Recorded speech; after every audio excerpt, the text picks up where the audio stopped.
Yeah. U.P.K shit, man, One West. Hey. I'm a U.P.K nigga, I'm stuck in my ways. That's on them, letting cowards fill up they ranks. Goddamn, lost tribes got them following waves. Loyalty a lifestyle, nigga, I'm just saying. Yeah, I'm a saint, no New Orleans, it's going up. Next spot, we at the B&B.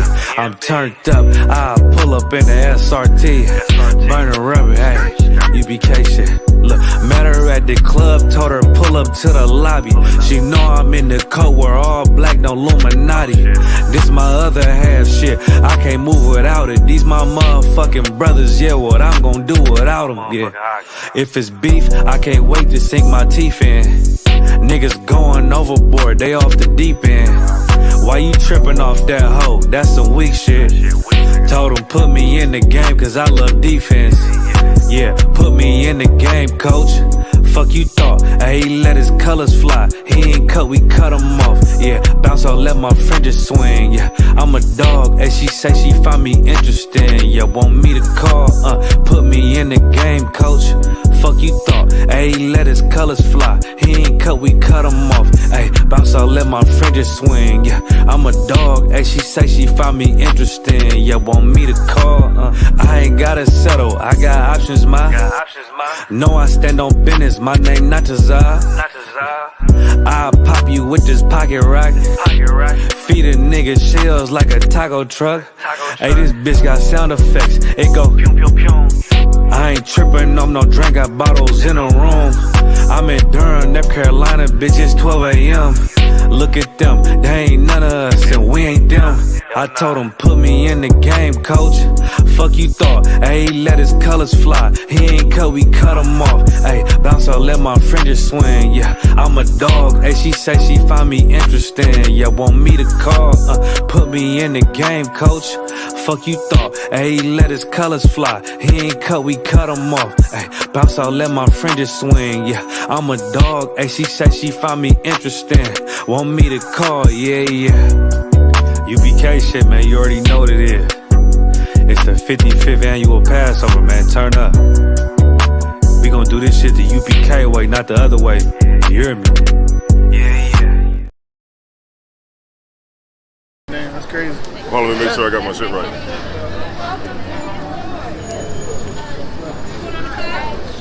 Alright. Oh man, it's not TV, man. We're doing it big out here once again, man. I.S.U.P.K and the Commander General Yahanna, man. You heard about the mission to Acuna. This is the mission to Kensington. The mission to K&A. we out here in Kensington, Allegheny. You know, it's a notorious spot in the city of Philadelphia. A lot of drug addiction, homelessness, a lot of poverty in the city of Philadelphia. It's famous, you know, across the world at this point. Man, y'all caught me eating some of this amazing food that these sisters done put together, man. Under Commanding General Yahanna, we got some amazing spirits in this school, man. Raised up right, you know what I mean, to come out here to the hood, the gutter, and man, and we gonna do this work wherever we go. You know what I mean? The water to Commanding General Yahanna, putting that work in and raising up brothers and sisters like this, man. You know what I mean? We coming to every major city, man. Every city where One West at, we're gonna try to do these hot food drives. You know what I mean? Like here to support the people that's in need. That's what the school, that's what we all about. When it come down to it, we are here to help the people that are impoverished, destroyed, people at the bottom. Everything we do, that's what we do it for.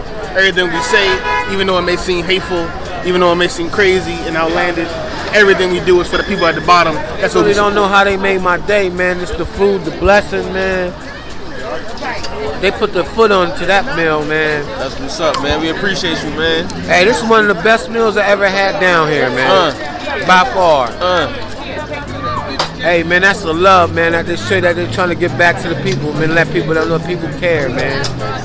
That's what's up, man. Y'all continue up the hard work, man. For real. It's noticed, man. We appreciate that, bro. We appreciate that, man. People appreciate y'all, man. For real. Giving a lot of people hope, and whereas so a lot of people don't have hope, man. That's what it's about, man. So, you know, it's a beautiful day today.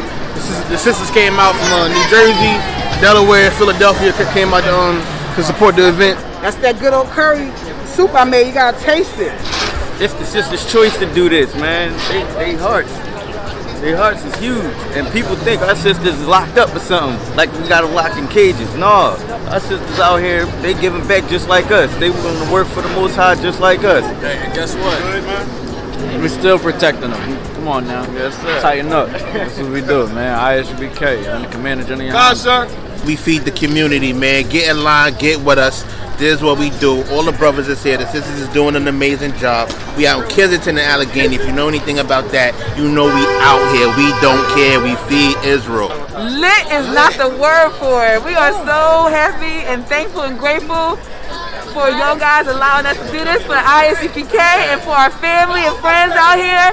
We up in K&A. They got Gia up in K&A. In the belly of the beast, man. We up here in Kensington doing what we was raised to do, doing what we bred to do, and that's to show brotherhood. You see what I'm saying? And the sisters, it's not about us. It's about the sisters, man. The sisters is doing a great job out here. You know, and this is how the Lord get His glory, right here. They put their foot into it. Ain't nothing but love. Yeah. Food, can't even explain it. Most High Christ. I'm trying to do it for you more often, okay? All for you, Hebrew. Hey, For you, thank you. Hey, anytime, hey, I already know. This right here, wow. Shout out to Knock, man, making history. You know what I mean? He only got like 2 to 3 subscribers, but man, make sure you subscribe to Knock TV, man. Hit that notification bell, like, share, and subscribe to this content, man. We got Nabar real with Nabar, man. Say something to the camera, bro. No, he gonna send it to me. I need that. U.P.K. One west to the death till they bury me. I'm one west till they bury me. I be one west to the death till they bury me. I'm one west till they bury me. I be one west to the death till they bury me. I'm one west till they bury me. I be one west to the death till they bury me. I'm one west till they bury me.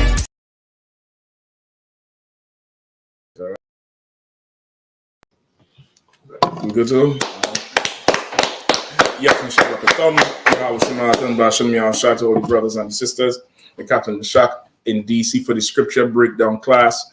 Any questions you all have, just raise your hand. If you're in the room, just raise your hand. If you're online, just type the questions in. We're going to get to any question that you have. Any question at all, it doesn't matter. We'll give you the answer as best as we can from the Bible and what the Lord said. You know, the answer to those questions are anything you're wondering about, anything you're unsure about. We good to go? Carson. You're sure? So everybody put their phones on vibrate or mute, all right? Don't turn them off, but at least vibrate. So, you know what I mean? You can still get your notifications, but it ain't hard to disrupt the class. Take a look, see what's going on there. All right, so tonight, we definitely want to get into Kamala Harris, right?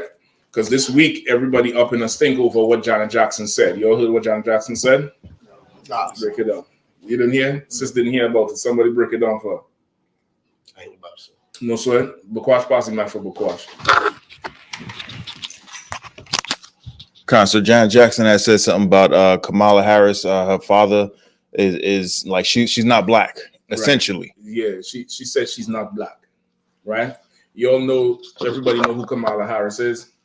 What she's being pushed as is what? Black, but go ahead, sis. Well, okay, that's what they're saying she is. I'm saying what she's being pushed as is they're pushing her to be the next president of America, which is the president of the world. That's what the president of America is because of America's power. America is really the top of the world. Every decision for any government in the world gets made right down there on 16th Street. It doesn't matter whether it's Israel, whether it's Palestine, whether it's South Africa, whether it's Kenya, whether it's Russia. Any world decision gets made in the capital, in the U.S. capital. The DC is the most powerful country in the face of the earth, powerful city, in the face of the earth. America is, again, the most powerful country. So Kamala Harris or Trump becoming the president of America is really you, the president of the world. You run the world now. So it's a tremendous amount of power. So now on the back of it, and again, if you have any other questions that's off the topic, just raise your hand so I'll know. And of course, if any online, just type them in. You'll keep your eye on the chat, please. All right. So they we have win election year. This is an election year 2024. We're looking at what? November to go into the polls to choose between originally two white men, right? Biden and Trump. Originally. Now, America over the past, I would say 20, maybe 25 years has been going through, what's the best way to describe it? It's a challenge of white supremacy, right? White supremacy is a very white male oriented and dominated system. It doesn't include anybody else, any other race or any other gender. Right? White supremacy is primarily white male power, right? That's primarily what it is. And of course, after that, because white men, majority would go with white women get a benefit from the power. And then whichever other heathen nation they choose up under them to serve under them. That's how the power structure would run. Over the last 25 years or so in America, probably even longer, you could probably take it back to the 50s and the 60s with the civil rights movement. America has been going through a challenge to their white supremacy or their natural, what they think is their natural born given right to rule from a white male perspective, right? That's what's been happening. And Trump, after Obama was like a climax of that challenge, right? From 2008 to, well, how did he rule? 2008 to 2016, right? He had 8 years. Obama was the climax of that challenge, meaning all before it was pure blue blood, blue-eyed, blonde hair, white men, quintessential. I'm talking about. That's that's the ideal, a white man born and raised, a real white from a white area. Barack Obama represented the pushback against white supremacy, and that was the climax of it. They tried in the past to have a black president with Jesse Jackson. That never worked, right? You had other people challenging for it, and it never worked. Barack Obama was, quote unquote, that black president that everybody wanted to have, and they wanted to have a black president primarily to challenge white supremacy. That's what everybody who voted that's what everyone's mind was at, right? You all following me so far? Could that be, considered the truth? Damn near. When Obama ran in 2008, everybody was voting Obama. Hope and change. Why hope? Because he was hoping for a new regime. He was hoping for some black power, no more white power. And change because he wanted to see the change. You want to see black power and not white power. That's what Obama ran on. He ran on the whole race ticket, whether you want to believe it or not, no matter what they say. Obama ran on the backs of white supremacy and the black American experience of slavery. He used that to mobilize the masses to vote for him. Even white people who voted for Obama voted because they was tired of white supremacy. And white people who vote Democrat usually are liberals, LGBTQ, pro-abortion, people who tired of the straight up, stiff-necked white Republican. And that white Republican spirit is that white supremacist spirit.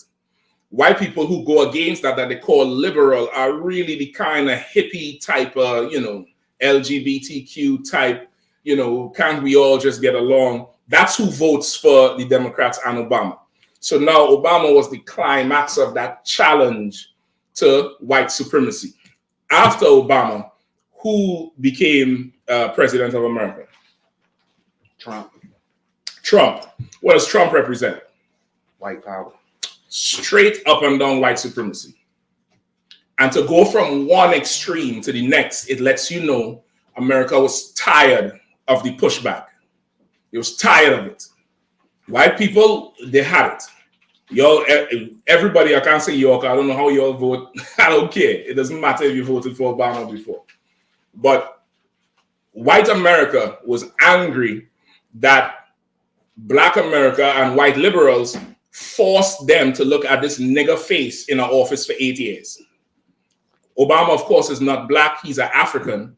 But just him being in there, it was like it was a serious disrespect to white supremacy. So they came fully out in support of Trump. And who was running against Trump at that time? Who remembers? Hillary Clinton on the Democratic tape, but she was a white woman. So America was faced with a choice of what? A white supremacist or a woman. A white woman, but a woman. It was obvious what was going to happen. She lost. She couldn't even take it. She got sick down here, disappeared for 2 months. I don't know if you all remember. She didn't even come for the, what is called it, when they lose. Somebody has to come and say something. Hold on. I'm in class now.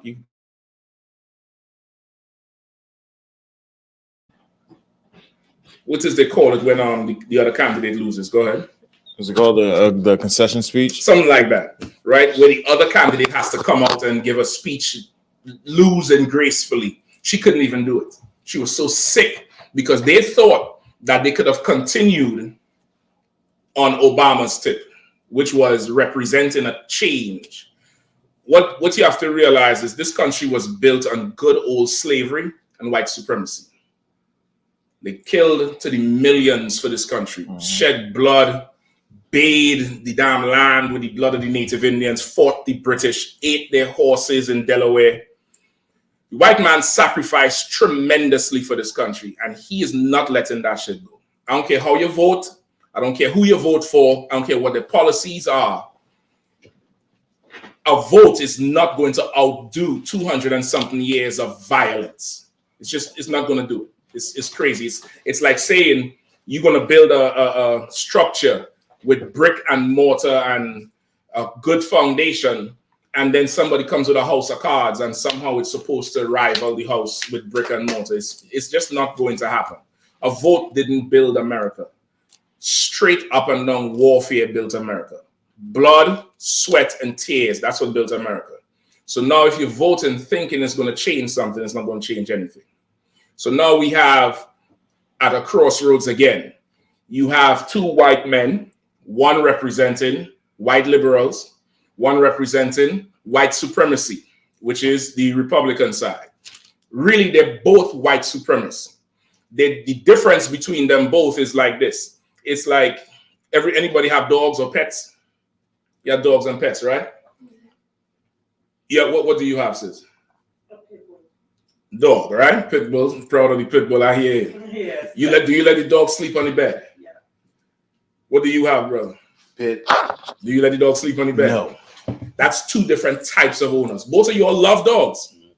There's somebody who lets the dog into the house with them, sit on the couch, sleep on the bed, probably bathe in the bathtub.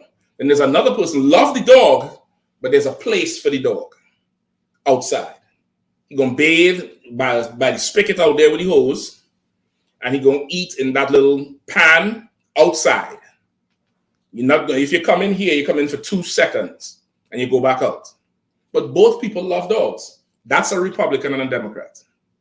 The Republican keeps the dog outside, keeps the slave. The Democrat lets the dog come in. Is the dog equal to the owner in any case? No. That's your Republican and your Democrats. If you ever wondered what's the difference, there's really no difference. It's just one treats the slave as just a little bit different than the other. Not even better, just different. You get the point? So that's what you're looking at now with Biden and Trump. Biden, of course, is very old, starting to go senile, and they know they couldn't fight Trump with that type of thing because Trump is coming back with that straight up American spirit, that bald eagle. You get the point? He coming back with that white supremacist, couldn't stand up to Biden. So the next best thing is to put a vagina on Obama and let him run again. And that's Kamala Harris. That's your whole Kamala Harris campaign right there. She's supposed to be black. She has brown skin. And visually, the optics of it, it makes it look like this is one of our people. I think she went to Howard, right or wrong? Okay. She went to Howard, black, HBCU, right? HBCU, so she's one of us. She talk about collard greens and pepper. Go ahead. And she's in one of them black sororities. She's in one of them black sororities, one of them ski-wee, cool, whatever shit they like to say. Right? She's one of them things. And she's a black woman who was a prosecutor, state prosecutor, state's attorney, right? So she wielded a ton of power, which would appeal very heavily, especially to women and especially to black women. Now, if you know anything about the history of America, most difficult things they want to get passed, or when I say pass, like push through Congress, push through the public, get the public to accept it, they get black people to be the pioneers, to be the driving force. They get black people to talk about it. That's how they got Obama in office. That's how the feminist movement was able to get women's liberation to be a huge success. They incorporated black women because black people, black and Hispanic people, we are able to command a certain amount of sympathy from everybody. Everybody listens when somebody black gets up and speak, which is why they always try to incorporate that black face, that black aspect in anything they're doing. That's why Trump had who as his every speech Trump did when he was doing that 2016 campaign. Who was right by his side? Who knows? Trying to remember.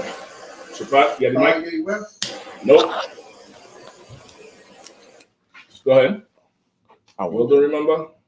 Y'all don't remember Omarosa? Y'all don't remember her. Y'all do not remember Omarosa. Pull up a picture of Omarosa, bro. If you have your phones, Google Omarosa. He had Omarosa right by his side as black credibility.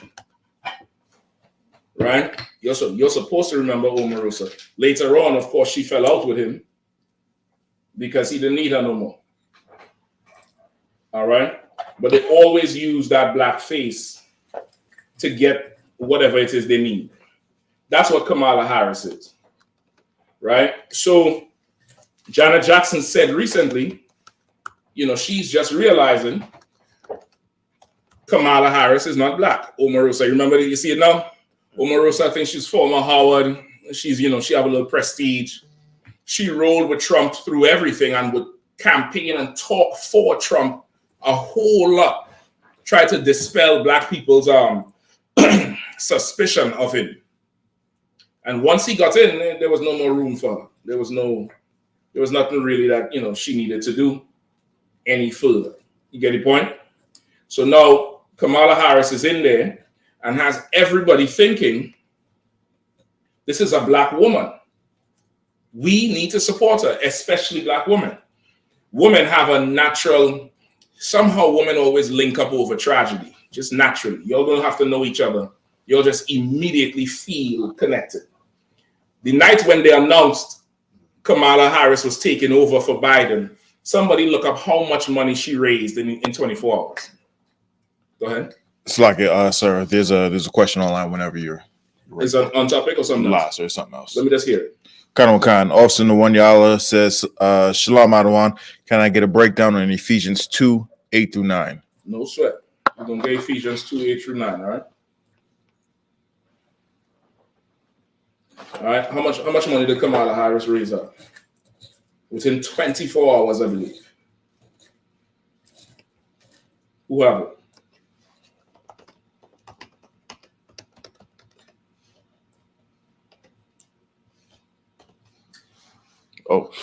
Oh, shit! You're shocked. You couldn't believe it, right? Concept. Come on. Well,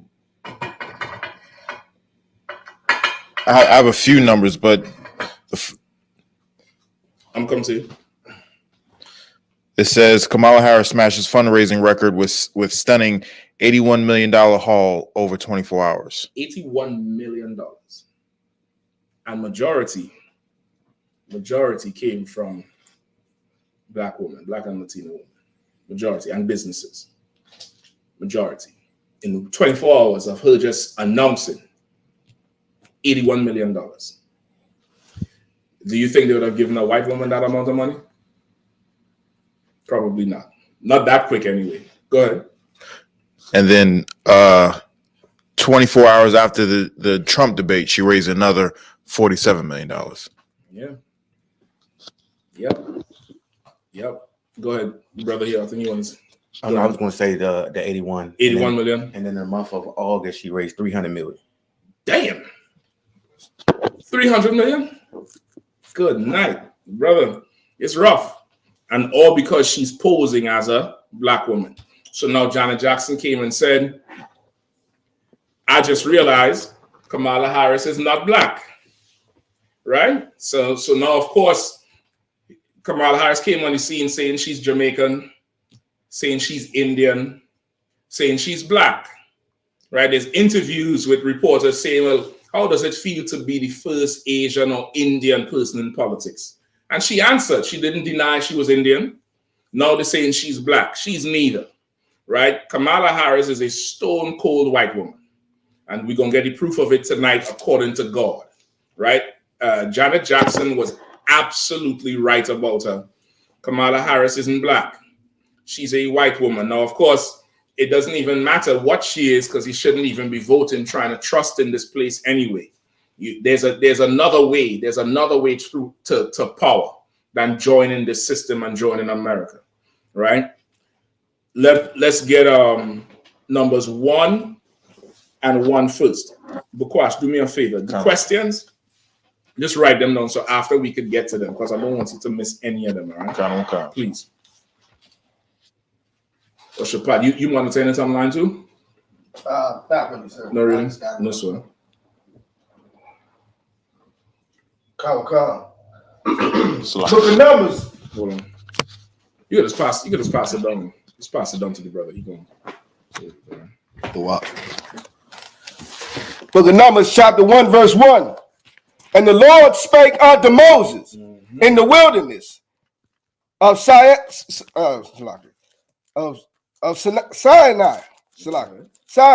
in the tabernacle of the congregation on the first day of the second month, in the second year after they were come out of the land of Egypt, saying, Hold on.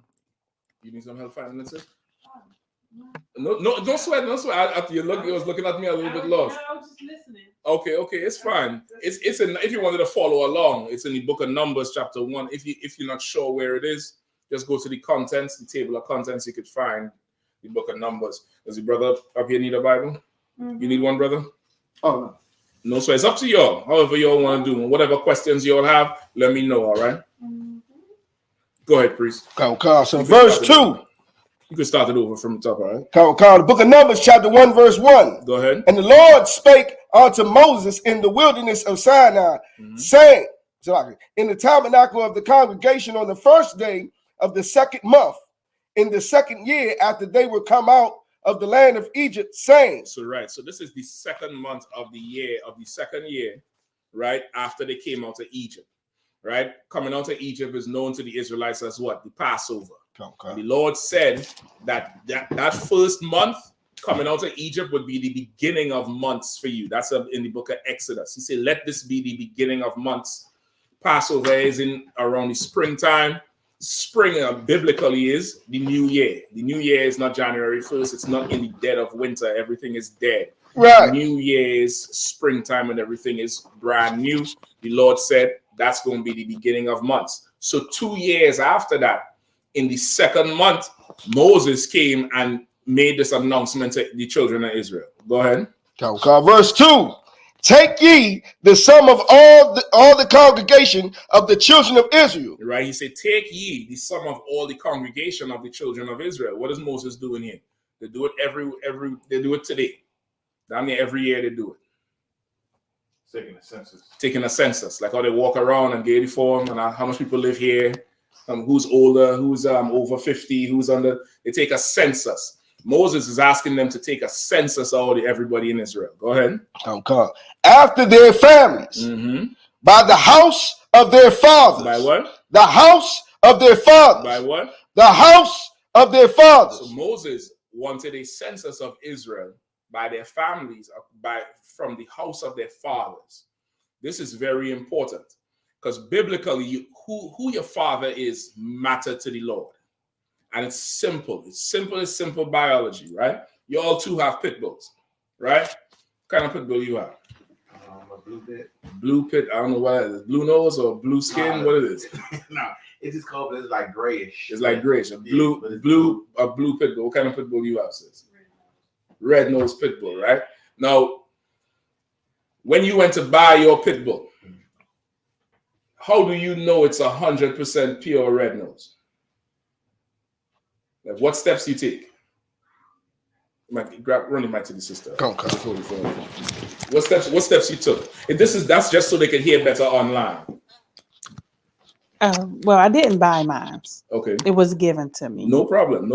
Well, all right. I'll understand that. So I took it to the doctors. You took it to me? And they did a full check on them? Yeah, but it's a blood thing they do to see whether they pure or what lines they have in. Okay, and you took it to the vet mm-hmm. to make sure it was pure. Mm-hmm. So it mattered to you that this was a pure red nose because you took it. You can't run back on that. Yeah, I guess it did, but it really. Yeah, I mean, you can't walk back on it was something I was just curious about. No, it mattered to you.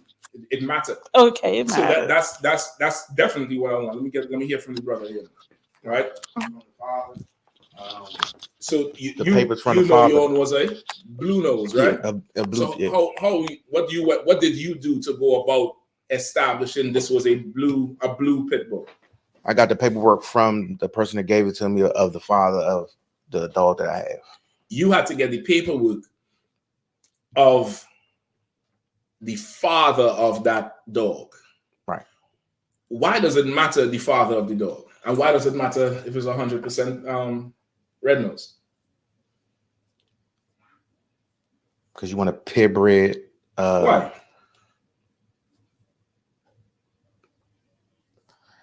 To make sure it's all pit, or to make sure it's all one lineage from the dog that you want. I get you, but why? Why does it matter? Because you don't want a mutt.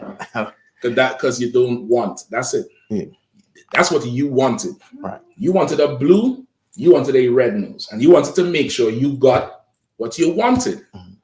The Lord wants Israel, and just like you went to make sure this blue pit bull father was blue, the Lord wants your father to be Israel. You get the point? That's the only way he accepts you. The Christian church done lie to you and told you if you could believe, and you could believe you Chinese all you want. You'll never be a Chinaman. You'll never get Chinese citizens. You can't go across there and be one of them. You can eat rice all day and drink sake all you want. You'll never be a Chinese man because you're not born. Your father is not a Chinaman. You get the point? For you to be an Israelite, your father has to be an Israelite. You have to come from him. Why? Because men carry seed. Women do not carry seed. You understand? Women carry egg. Egg is like the land you would plant seed into. Like a farmer goes and digs the ground, gets it ready, and puts the seed in there, covers it up, and begins to nurture around and make sure nothing get down in there and fertilize it and let that thing to grow. It's the same process with a man and a woman. It goes into a woman, plants the seed, it stays there for a time. After 9 months, she brings back his child to him. The children come from you. They're alive. The seed is alive. The egg isn't, which is why every month a sister has a menstrual cycle and she gets rid of that thing that's not alive. It's like a house. Imagine you're building a house for somebody every month. That's what goes on in a woman's body. It's a house you're building every month to house this what? Seed. At the end of the month, no seed. Get rid of the house. Let's start again. Start build. That's what's going on with her every month from the time she's about 12, 13 till, I don't know, just somewhere around 50. And that's every month. That's what happens. Because she's preparing to receive the seed that comes from the father. That child is whatever the father is. You are your father's child.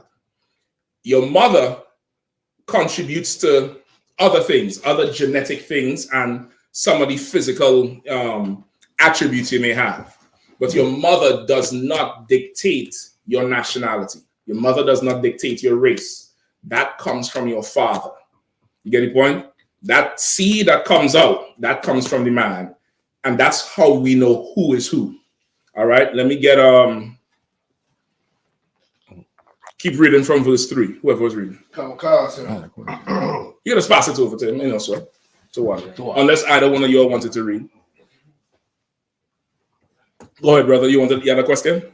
Yes. Please go ahead. Oh, sorry. Press down on it. No, you ain't got to press. Just hold it and just speak. Have a couple actually. Come on with it. Okay. I've been in the know for a long time, but I never got in depth enough.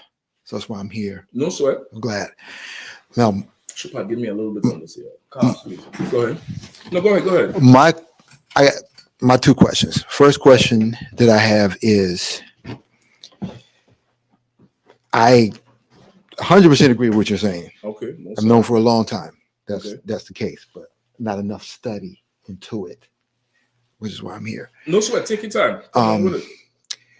With that being said, with so much swirling going on and the interracial agenda being pushed very hard on, I guess I would say on Black people, or the Negroes here in America, it becomes confusing because I would be asking, Hicks a lot of questions about it too. But my first question would be, if that's the case, because there's different teaching philosophies.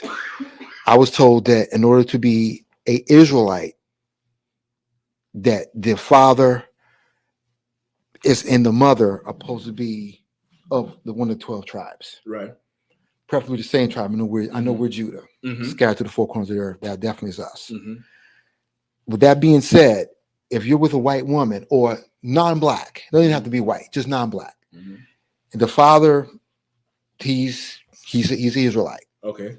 But the mother isn't. But because the father is Israel, is that mixing? Because I know the Most High doesn't want us. From what I'm taught, they don't want us laying. They don't really want us laying with someone that's not of Israel, right? Especially, the whites, Edomites. So that being said, since the interracial agenda is so heavily pushed, and there's a lot of mixed kids who will even get pushback, right? Because the time's going to come where the covenant is. I think things are moving in place right now, personally, right? From what I'm seeing, I got you. So the covenant is coming to us. There's going to be people wanting to. They know. People know. They didn't want to get. Because I really truly believe that the powers that be, the powers of white supremacy, know exactly who we are. They've always known, which is one of the reasons why they do what they do to us. That's right. My initial question again would be, if you're with someone who's non-Black, are they Israel? Even though the father is the child Israel. Yeah, the child Israel. The child is Israel. Once again, the seed is Israel. Get the point? Okay. Now, to your question, to give you more context, the Lord does not want us having sex with these heathens. Right? And conversely, for a sister, if a sister has a heathen husband, that child is not an Israelite, because the seed comes from a heathen man. You are an Israelite, the child isn't. You understand? You with me? So in that case, you could serve the Lord. You could come to Passover, the child and the father can't. If you're a brother and you have a heathen wife, some Chinese, some Japanese, some old, Mongolian, whatever, you make a child. That child is an Israelite. That child is your seed. You and the child could come to Passover, the children. The mother can't. Now, ideally, the Lord does not want us marrying these heathens for that same reason. He doesn't want a sister marrying a heathen because she can't continue Israel. She could continue another man's seed. You get the point? Simply because the woman is like land. She's like land, which is why old school hip hop artists would call their woman the old earth, and they would call their children seed. You would hear it a lot with the old school hip hop like KRS-One, Wu-Tang, Rakim, my old earth. Raise up my seed, because it's that same thing. Now, the Lord doesn't want us to marry them because, again, you go to a car dealership, you tell them you want this BMW. It says BMW on the front, you open as a Toyota on the inside. You're going to be mad as hell. right? Because you ain't paying $100,000 for no $15,000 car. The Lord doesn't want us mixing because of that. He doesn't want that. He wants it straight. This is Israel. You're an Israelite. However, even if your father sinned ignorantly, he didn't know he sinned. You get the point? He didn't know. He didn't understand because he grew up here. He grew up in the Christian church or the mosque or whatever else. He grew up somewhere where he didn't know he was not supposed to touch these heathens. Even though that's what happened, you're still an Israelite. You still an Israelite. The covenant still belongs to you. You understand? You following? Yeah. So you're still an Israelite. So whatever it is, people are going to come and we'll know. In here, we always ask, who's your father? You tell brothers, ask that woman who's her father. Go meet her father. Even if she don't talk to the father, you go meet her. You go check the whole thing out. You understand? So whatever the seed is, that seed is still an Israelite, regardless of what it looks like. Right? There's a basketball, I always use this as an example. There's a basketball player called Blake Griffin. Anybody knows him? Mm-hmm. Blake Griffin looks like a white boy. His son looks like a pure white boy, like Justin Bieber. Blake Griffin's father looked like any one of y'all here. His Blake Griffin's father married a white woman, made Blake Griffin. Blake Griffin married a white woman, made that boy, and that boy looked white as snow. That boy's an Israelite. Bob Marley is a devil because his father is a white man. His mother is black. So it doesn't really matter what you look like. It matters the seed. It matters what, where you come from. Again, the paperwork. Same thing with the blue pit bull or the red nose. It matters where you come from. Your father matters. But America teaches, and America gets this teaching from Rome and Egypt, that a father does not matter. A father never matters. It's all about mommy. Even in today's so-called, what's that thing? The 23andMe and the Ancestry.com, they trace you back on supposedly on your mother's side. They give you your maternal lineage. They don't never give you your paternal lineage. They always go on your mother. Even the presidents, they say they go on the mother. They don't never talk about Barack Obama's father. You remember that? They always show him with that white woman in Hawaii. Always. They never show him in a hut with some old ugly African in Kenya. Never. They never ever do that because they discount the father. When the father is what the Lord said matters. And this is not a disrespect to women, but when it comes to who is his, just like that pit bull matter to you, he matters, you matter to him, and he needs to see who the hell your father is. You get the point? He needs to see who your father is. In Israel, when you come before the priest, they would draw a sword and ask you to state your pedigree. And if you come in that temple and you a heathen, you getting put to death on the spot because you ain't supposed to be in here. That's in the Bible. You have to state your pedigree. You have to say who your father is. You come up to them to that temple and you come up to the priest. They all draw the sword, state your pedigree, and you have to run it down. And if you cannot run it down, brother, it's going to be a problem for you. You understand? Like your father really matters in Israel. According to God, who your father is matters. But this kingdom teaches you that your father doesn't matter. What's the number one tool they use to teach that fathers don't matter? Same brother. What's the number one tool that this kingdom or this empire uses to teach you or teach us that your father doesn't matter?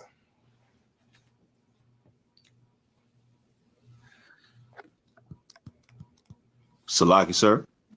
1 second. Hold on. Let me get the brother right here a shot. Kawaka. That's right.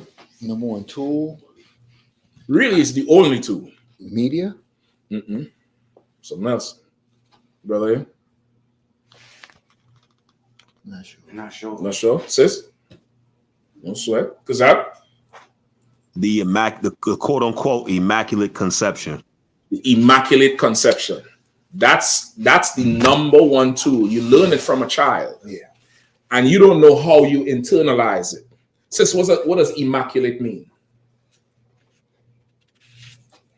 You all have slaveries, right? You all go to slaveries. You all have some kind of quarters that you maintain, whether it's a desk, an office, a room.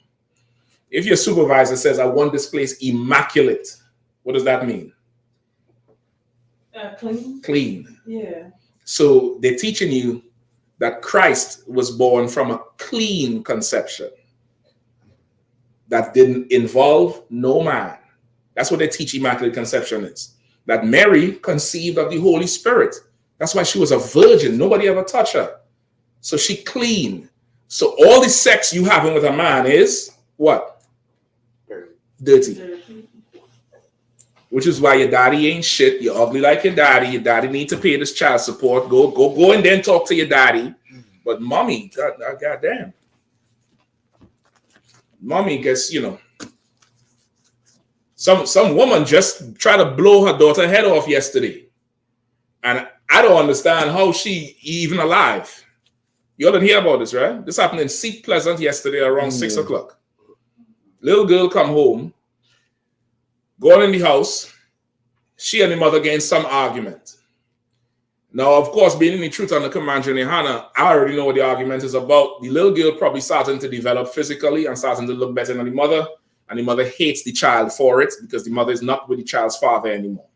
So now that's her new competition for men. More than likely, that's what they're arguing of. Anyway, she gets in the house. They start arguing.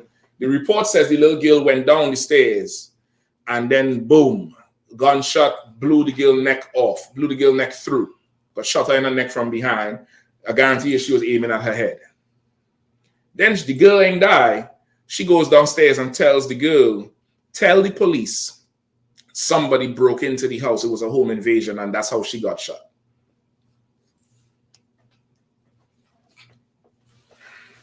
If that was a man, he would be in jail with a black eye, and they would be vilifying him on the news. You would hear about when he shoplifted when he was 5 years old, and he had a long rap sheet, and this and that, and blah, blah, blah, blah, blah.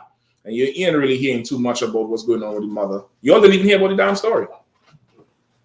You all didn't even hear about it. And let me tell you how much power this kingdom gives women. This is not your fault. I'm just saying this so you can recognize the game. This broad is so confident.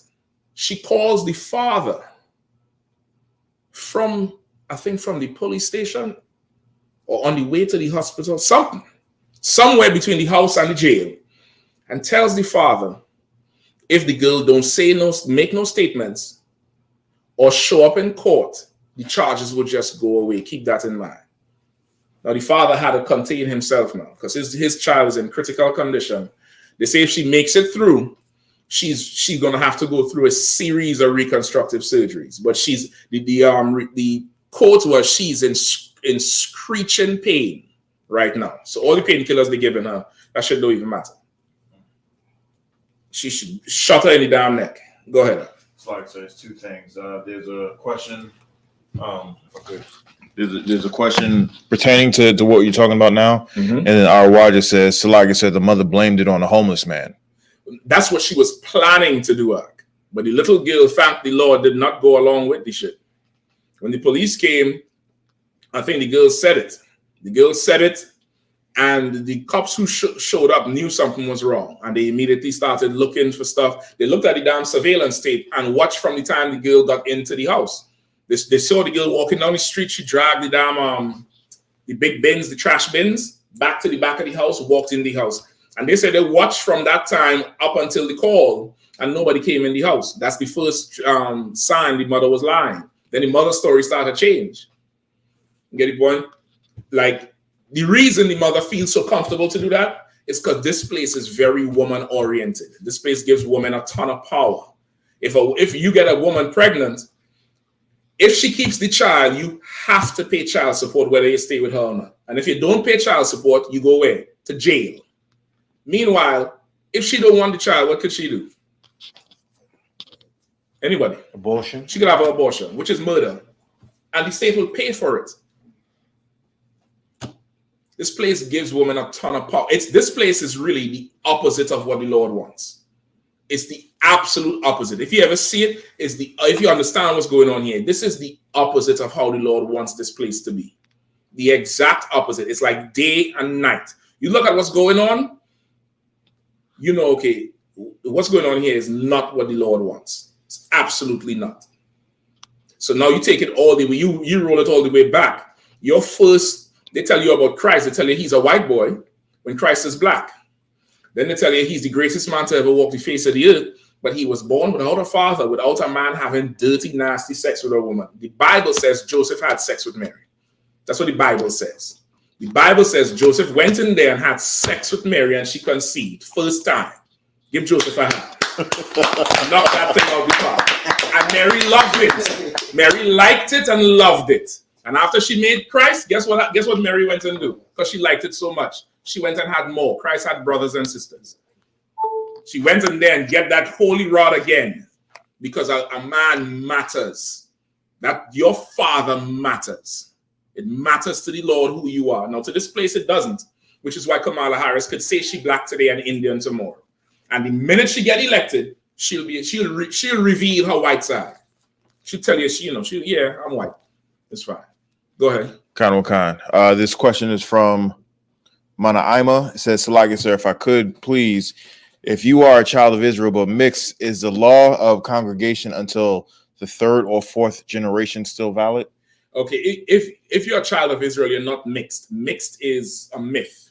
It's not true. It's not real. You're not a cup of coffee. You're not a cup of hot chocolate. That's what's mixed. You could have a mixed drink. You could have, Hypnotic and Hennessy, right? I'm old school. I ain't drinking that Ciroc, especially after Diddy. Ciroc, right? You mix drinks. You don't mix people. Mixed race is a myth. It's not real, right? You may have a Israelite parent, right? You could have an Israelite father and a heathen mother. The person who asked the question, is that your case? The person who asked this question about the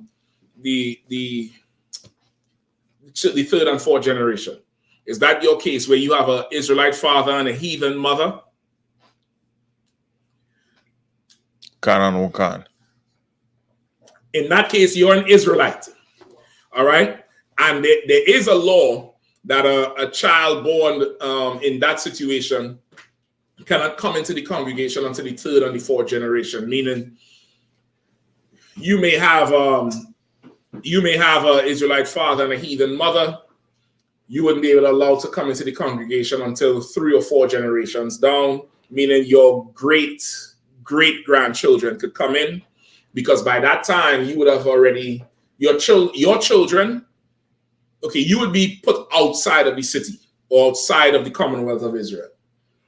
There would be other people out there because you ain't the only one.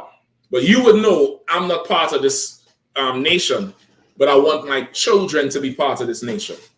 So now your children are going to marry, and they'll marry over there, and then they marry over there, and they marry over there. And over time, the physical attributes would have already passed out from what was initially there. Like Blake Griffin's children, right? The fathers, you could look at him and tell he a Judite, straight up and down. His grandson looks like a white boy.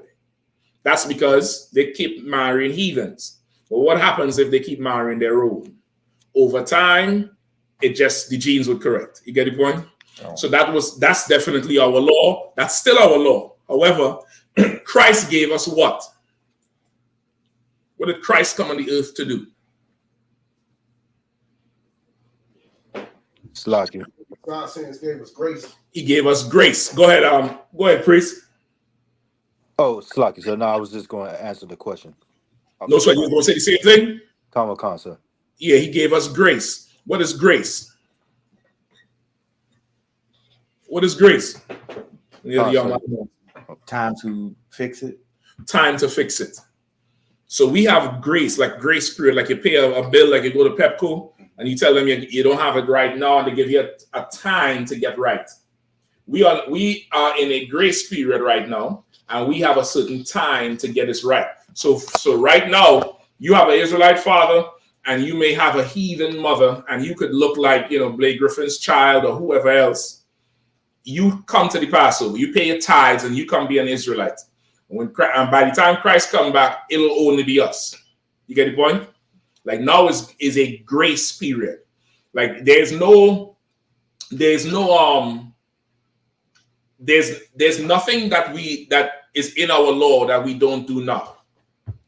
We keep the law all the way. Example, Christ came on the scene, right? The Sadducees and Pharisees brought the woman caught in adultery. That's what it says. She was caught in adultery. This was not a report.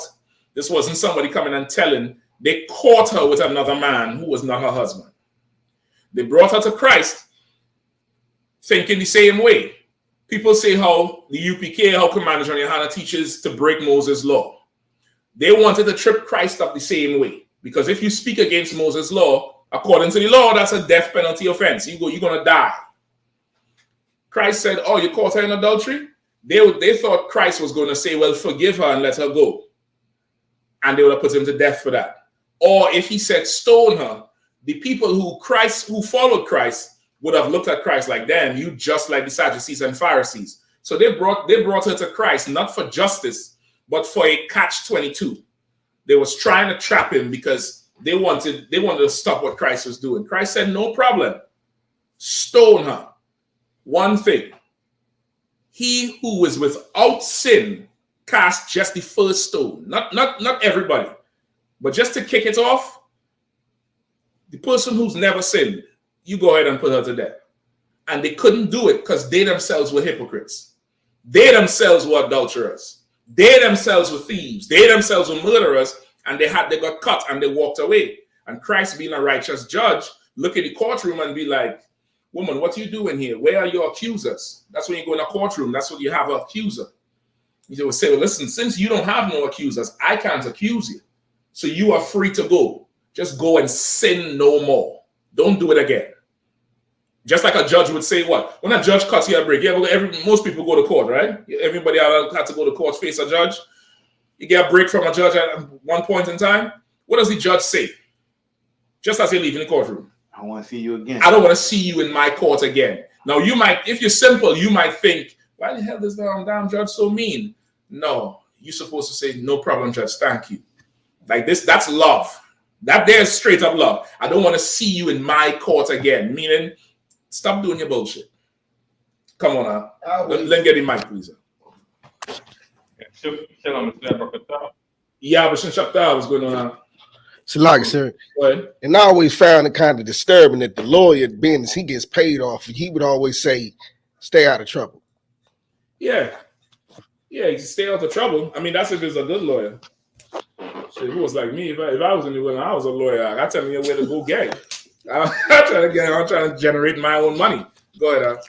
So there's a question from on the same topic. Go ahead. From Naimia says, Salaki, sir, I'm making sure I understand you. If a brother in the school and his young child is from an Edomite, the son should not come into the school or pass over until a few generations? No, that's not what I said.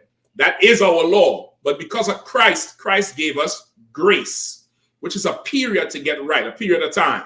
So that child is allowed to come in here and experience the third and the fourth generation in here. They'll get right in here.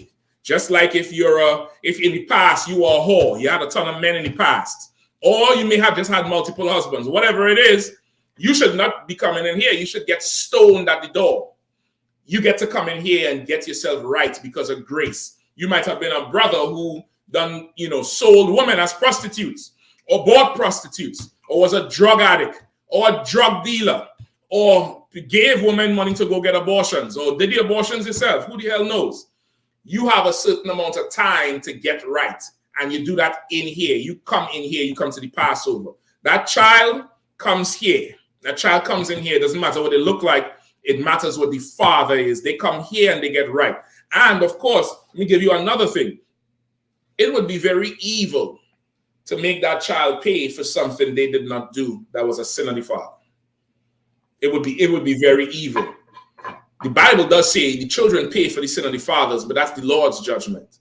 Who the hell are you to make that child pay? If it's an Israelite, who are you? 4 years ago, you were sucking on a weed stick that you was passing around with your homie. 4 years ago, you and your homie was, running train on some old dumb broad. And you now want to play high and mighty and say this child can't come in here because of the third and fourth generation? You might go somewhere with that shit. Not saying that to you. I understand your question, but I'm just breaking it down for you. I'm explaining our law, and I'm explaining that within our law, Christ gave us a period of time to get right because we were taught wrong for so long. We were taught Salaki, the wrong thing. Go ahead, priest. Come on with it. It's like I said, what you saying is so heavy, sir. Usually, and I'm not saying the sister that asked the question is saying this, but from fake Israelites and Christians that try to say,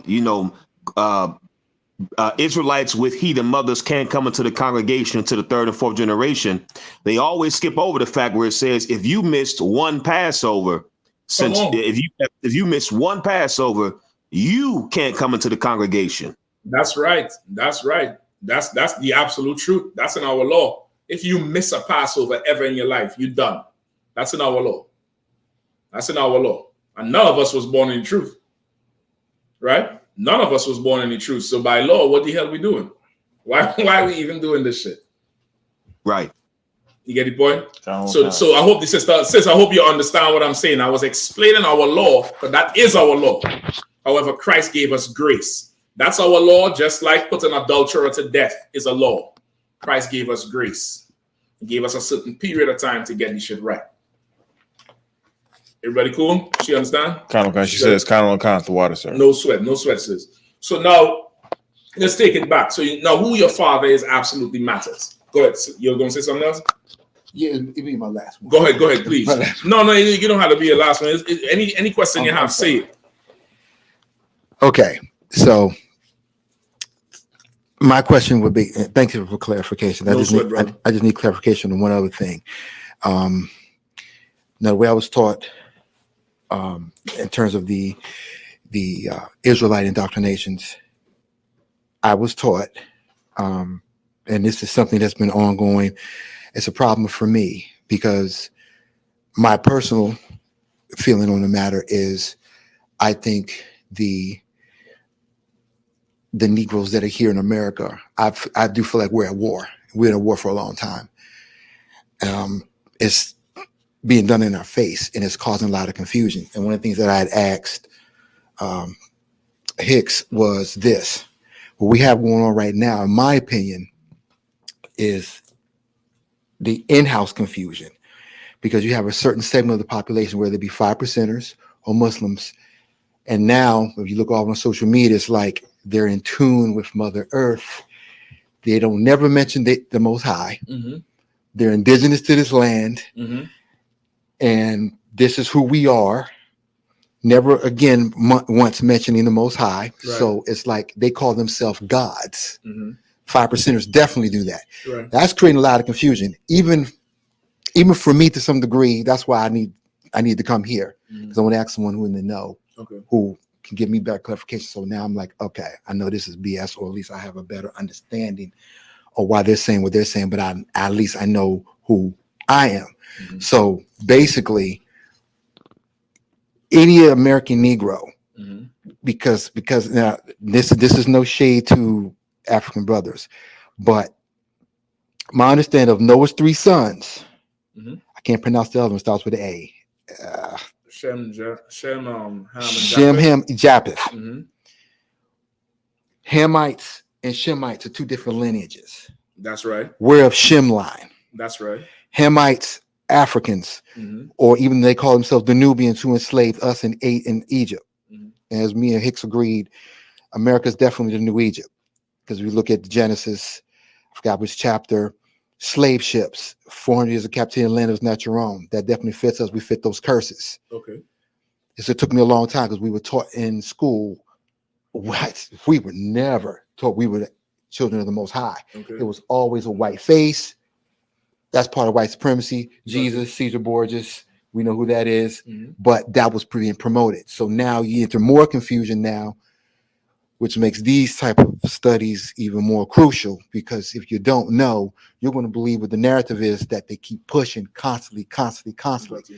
So now the in-house issue is, and I've had this shade thrown at me, this is why I'm asking you, and we all know not all Africans are bad, but what? let me take the whole at least the way they treated. Obviously, at least the way they. Some have been cool the way they treated me. Okay, as a collective. No. Being cool with you. Yeah. It's not, Let me rephrase that. Africans as a collective, from what I've seen, have looked down on us, have had many things to say negatively about us, the treatment of us. That's why I know everyone who's melanated is not our brothers. There's different lineages, and I was talking to Hicks about it. I said, now this is where the confusion comes in, because the 5%ers are saying, hey, we're all one, we're the original gods, we're the original man. Okay, I'm not arguing that part. I get it. Come on, y'all speed me along with this question. Okay, so my question would be, what are the differences between them, the 5%ers, who say, are they not Israel, and they are in denial because we came on ships here? They're saying, no, we was already here. I'm like, no, this is two different lineages here that seem to be at war. So it's causing the confusion. So am I asking you, who are those people who call themselves 5% gods? Are they not Israelites in denial? Okay, I can't say who they are because I don't know all of them. Just like Christians, I don't know all Christians. There's some Christians who are Israelites by blood, and there are other Christians who are Chinese and African and Ethiopian. You get the point? 5% is a religion, just like any religion. It's whatever you believe on that day. That's the religion. The religion changes, right? And they say, what's today's mathematics, right? So yesterday's mathematics don't apply to today, right? When the Bible said don't eat pork no day, it doesn't matter the day. It's the same thing. That shit is just religion. So I wouldn't get caught up in, are they Israelites in denial and this and that. You make sure you straight. You get the point? You make sure you right. You make sure you understand what the Lord is saying. You make sure and try the spirits. You ask them the questions. Now, were there people already here that are indigenous to the land that were here first? Hell yes. They're the tribe of Reuben and the tribe of Gad, what people would call the native Indians, or the first people, the native people, right? They were here before. They are also Israelites. And guess what? They also came on ships. That's recorded in the Bible. They left the Assyrian captivity and traveled 6 months to a land nobody ever knew. And it's called Ar-Sareth. That was an old biblical name for this land here, Ar-Sareth. Then the rest of us came on slave ships to the Americas, to the Caribbean, to South America. You get the point? Ships was involved both ways. Now, as far as they concerned, 5% of Moorish American, Nuwapian, Egyptologists, who cares? Who cares? What does the 5% say about abortion? What's their law on abortion? What's the 5% law on homosexuality? I'm talking about law. I'm not talking about some one person's ideology. They don't have laws. They don't have straight up codes, which is why they all murder each other and in jail and sell drugs and hoe each other out. They're just like Christians. You get the point? Yeah. Like I need something that's concrete that I can see. Don't do this, don't do that. If I do this, this will happen. If I don't do this, this will happen. And who could identify everybody else? You understand what I'm saying? Like, that's just religion. So, I mean, you're asking, the question you're asking, this is what the answer is. You'll have to go through the religion and find out everybody's father if you want to know if they're Israel or not. Don't just assume because they are Moor or they're Egyptologists that they're black. Like, anybody could believe anything. You understand what I'm saying? Anybody could wear an ankh on the neck to believe any goddamn thing. Cool? You get it? All right, let's get back to Numbers 3. We have something else? Last. No sweat. Let's get back to Numbers 1. Read from verse read from verse 3 real quick. Come, sir. Book of Numbers, chapter 1, verse 3. From 20 years old and upward, all that are able to go forth to war in Israel, thou and Aaron shall number them by their armies. Right, so he's getting the men together to go to war. Go ahead. Come. Verse 4. And with you there shall be a man of every tribe, every one head of the house of his fathers. Again, there we go. The house of their fathers. Your father matters. Go ahead. Come. Verse 5. And these are the names of the men that shall stand with you, and of the tribe of Reuben, Elazar, the son of Shadir. Right, the son of Shadir. You had to state who was his father. This brother, the son of Shadir. Go ahead. Oh God. Verse 6. And of Simeon, Mm-hmm. Shalamiel, Mm-hmm. the son of Zerashadai, Mm-hmm. of Judah, Nashon, the son of Aminadab. Mm-hmm. Verse 8. Of Issachar, Nathaniel, the son of Zuar. You see, the whole premise is you have to say who you were the son of.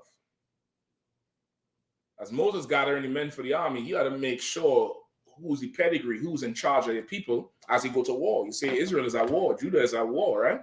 But yet still, they're peddling to the tribe of Judah and to the world this white woman. Who is she, the son or the daughter of? That's what we should be asking.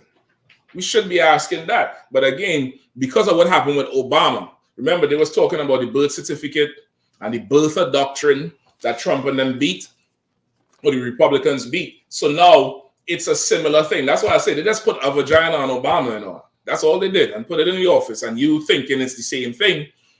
So now when they come in with this thing that she's not black, they say, oh, this is the birther doctrine again. They want to, same thing they did to Obama, to give her more credibility, like she's the pale horse, she's the white horse, the hero that's going to deliver everybody, when we really should be asking who her father is. That's what we should be asking. Skip me down to 16. Go, Verse 16. Mm-hmm. These were the renown of the congregation, princes of the tribes of their fathers. Go ahead. Heads of thousands in Israel. Go ahead. Verse 17. And Moses and Aaron took these men, which are expressed by their names, and they assembled all the congregation together on the first day of the second month, and they declared their pedigrees after their families by the house of their fathers. They declared their pedigrees after their families by the house of their fathers, not the house of their mothers. You get the point? Again, this is not a disrespect to any sisters whose mothers, you're like extremely important. But when it comes down to the pedigree, who your father is matters. That absolutely matters. That's what the Lord looks at. Who you come from. You get the point? Give me Numbers 2, 1 and 2. Come. Mm-hmm. Book of Numbers, chapter 2, verse 1. And the Lord spake unto Moses and unto Aaron, saying, every man of the children of Israel shall pitch by his own standard. Mm-hmm. He shall pitch by his own standard, meaning pitch his tent by his own standard. Standard is what? That thing that represents your house or your tribe or your nation. You get the point? Go ahead. Come. That is like a seal or a coat of arms or a banner. Go ahead. Come. With the ensign of their father's house. With the what? The ensign of their father's house. There it goes again. You have to line up according to your father's house, which is again like you watching everything they do to us. Just like what you said. Look at what they do to us. And it's no wonder as a people we're so turned around and upside down, because where is our father's house? For most people, the father is not even in the house. He's nowhere. For most people, for most young brothers and sisters growing up, you had a cycle of father. You know this brother for about 5 years until your mother get fed up with him, and she move on to somebody else. And by the time you 20, you had 4 fathers. You get the point? Who your father is, that matters. And them fathers being there, that helps build that nation up. That helps keep structure and order. You get the point? That's how the Lord designed it. But what's going on now? What's going on now? And I want the scripture for it. Slocky, can you repeat what you said again? Come on. God damn, I can't remember. I can't remember. That was of the spirit I was just talking there. It's like I'm gonna try something to spoil your spirit if I may. No sweat. Come on. Gotta get it. Anybody knows? There's something that's going on now. Like the fathers are not in the homes, We don't know who our fathers are. Our fathers have been relegated to the second tier. It's not important. That's opposite to what the Lord wants. There's something that's absolutely going on now, and I need the precept for it. What exactly is going on now? What should be going on is the house of the fathers. The fathers should already be there. They should be in power. They should have a certain authority, and the sons is being raised up to rule over us. But there's something else going on now. Come on, Shabbat. Come on, sir. Pull it up. Book of Matthew, chapter 12, verse 29. Nope, but I'll hear you. But go ahead. Or else how can one enter into a strong man's house and spoil his goods, except he first bind the strong man, and then he will spoil his house? Well, that's good. However, the brother not even in the house to be bound. Right or wrong? That stage gone. That stage is 60s, 70s, and get the man out of the house so she can get the welfare. You get the point? Because he was in the house then. He ain't even in the house now to be bound up. Come on. So is it Deuteronomy 20 and 54? Nope, but I'll hear you. Is Deuteronomy 20 and 54. So that the man that is tender among you and very delicate, his eye shall be evil toward his brother, and toward the wife of his bosom, and toward the remnant of his children, which he shall leave. That's exactly what's going on now. That's not what I'm talking about, but that's a symptom of the thing I'm talking about. Because of that thing I'm talking about that's going on now, that's what's happening. That there's biblical prophecy of black and black crime, of brothers hating brothers. You get the point? Like we hate each other with a ferocity that we do not share for the nations. Like you said something innocently just now. You said, well, we know not all Africans are bad. That's a very powerful statement to make on behalf of the Hamites. Because according to the Hamites, niggas ain't shit and niggas lazy. And they'll tell their children that. They wouldn't say, well, not all of them. They wouldn't say that. They would say, stay away from them black Americans. Let me tell you something. I come from the Caribbean. Old school Caribbean parents would tell their children, you go to America, stay away from black Americans. And that comes from all the propaganda in the media. You get the point? I know them Hamites is washing their mouth on us. They absolutely hate us. Go ahead.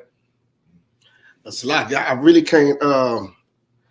I'm trying to paraphrase as best I can, but the one we talk about how a man is setting a trap for the foolish woman.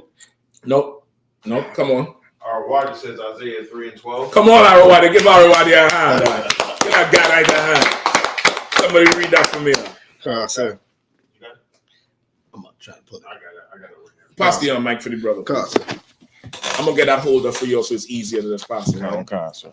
Go ahead. Is Isaiah chapter 3, verse 12. As for my people, children are their oppressors. As for my people, children are their oppressors. Twofold. Actual children and the other nations who are like damn kids. Just a juvenile bunch of people. That's who's oppressing us. They have a whole thing going on now. The YNs, young niggas. You at the gas station, the young niggas pull up. You stop and fill in that damn tank. You going in the car right away.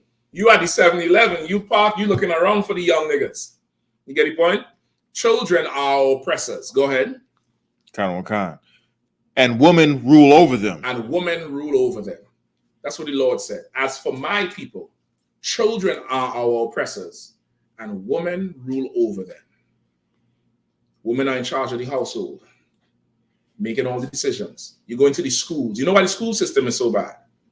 There ain't no men in there. It's nobody set in order. This is what you brothers and sisters need to understand. After a certain age, women are not scary to children. You're beautiful. You the nice big eyes, the big smile. You think you could tell him come in the house at 7? He gonna look at you, Ma, please. His father tell him do that shit though. He gonna be inside because we gonna be in the back seeing who's the man of the house at the end of the day. Right or wrong? After a certain time, them children need a father. You understand? They need a man there. He needs to be there. Let's take it a step higher. Who's in charge of DC? A woman.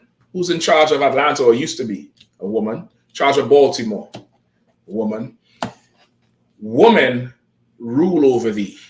And they're trying to put one in office right now. That's in the Bible. Read it again now.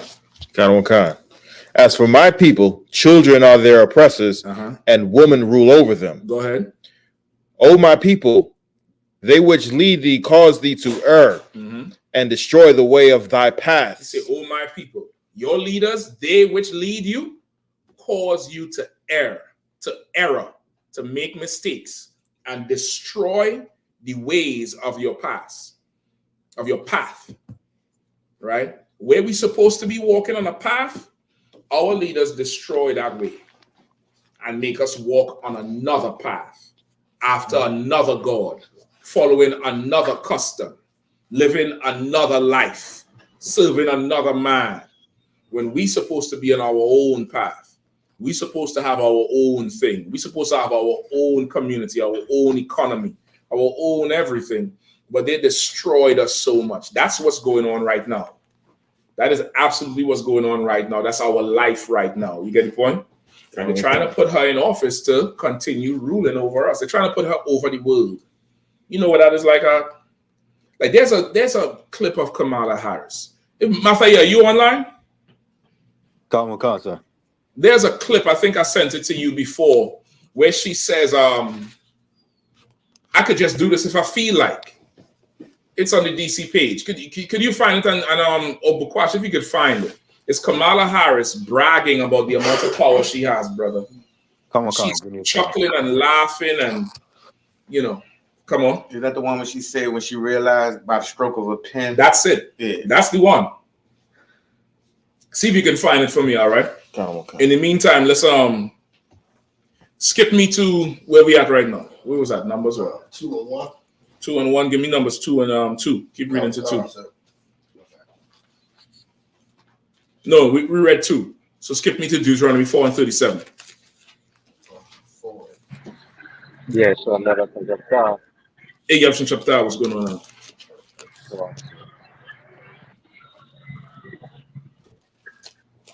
4 and 37, sir? Yeah. Okay. Book of Deuteronomy, chapter 4, verse 37. And because, let me know when you find it, all right? Okay. And because he loved thy fathers, therefore. Salaki, you have the mic?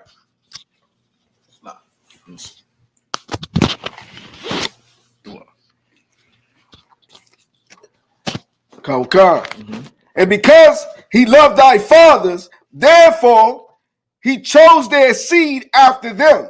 Say it, read it one more time.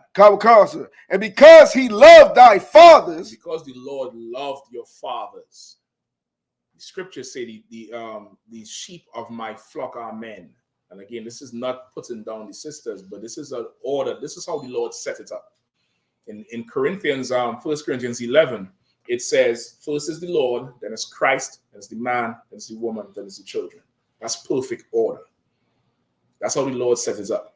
And the Bible says, because he loved our fathers, right? Talking about our specifically our forefathers, right? Because that's who he made the covenant with, Abraham, Isaac, Jacob. Because he loved our fathers, keep going. Therefore, he chose their seed after. He chose what? Their seed. Their what? Seed. Their seed. Because man carries the seed. That's very important to understand if you're going to understand the Lord, if you're going to understand the Bible. The Lord follows the seed. Who you come from matters, and you come from your father. Yes, a man needs a woman to make children. Children need both parents, preferably to stay together. Children need it. The nation needs it. You get the point? You need it. However, when it comes to your lineage, when it comes to who you are your father's child. You are your father's child. Listen, even with child support is the proof the child belongs to the man. Because it's really kidnapping and ransom, and you're making the owner, the rightful owner, pay for it. It's extortion. Why is it that you had to make him pay for it? It's his child. and he has to pay you to see the child. You understand what I'm saying? Because the child comes from him. It's his child that he take it. And that's something, again, if this place was run right, you would never be able to take a man's children. Not like how it is now, where she could just wake up and feel to go and just that. Like it ain't gonna happen. It would have to come down from a court order, like a judge in Israel would not have to remove the children from the house for whatever circumstances or cases. Like what happened in Seat Pleasant. That child now is going to stay with the father. That's what the court says. The court says that child, until this thing is cleared up, the child ain't going back in the house. They're trying to get bond for the mother right now, and they're saying nah. Her lawyer saying, listen, we'll put her under house arrest. The mother said no because she could intimidate the child to change up the story. And if the child changes the story, the case goes away. Because of the voice note she left on the child's father's phone, they're saying the mother had to stay in jail because the child is a minor, the child is dependent on the mother so far, and the child could be severely persuaded by the mother. She's going to stay right there. And that's just that. Until her neck healed and they get this whole thing squared away. You understand? So now the father matters. The lineage of the father matters. All right, give me hold on. Who are the mic? Shapat, I'm gonna send you this article, all right? Come. And I want you to read this for me, all right?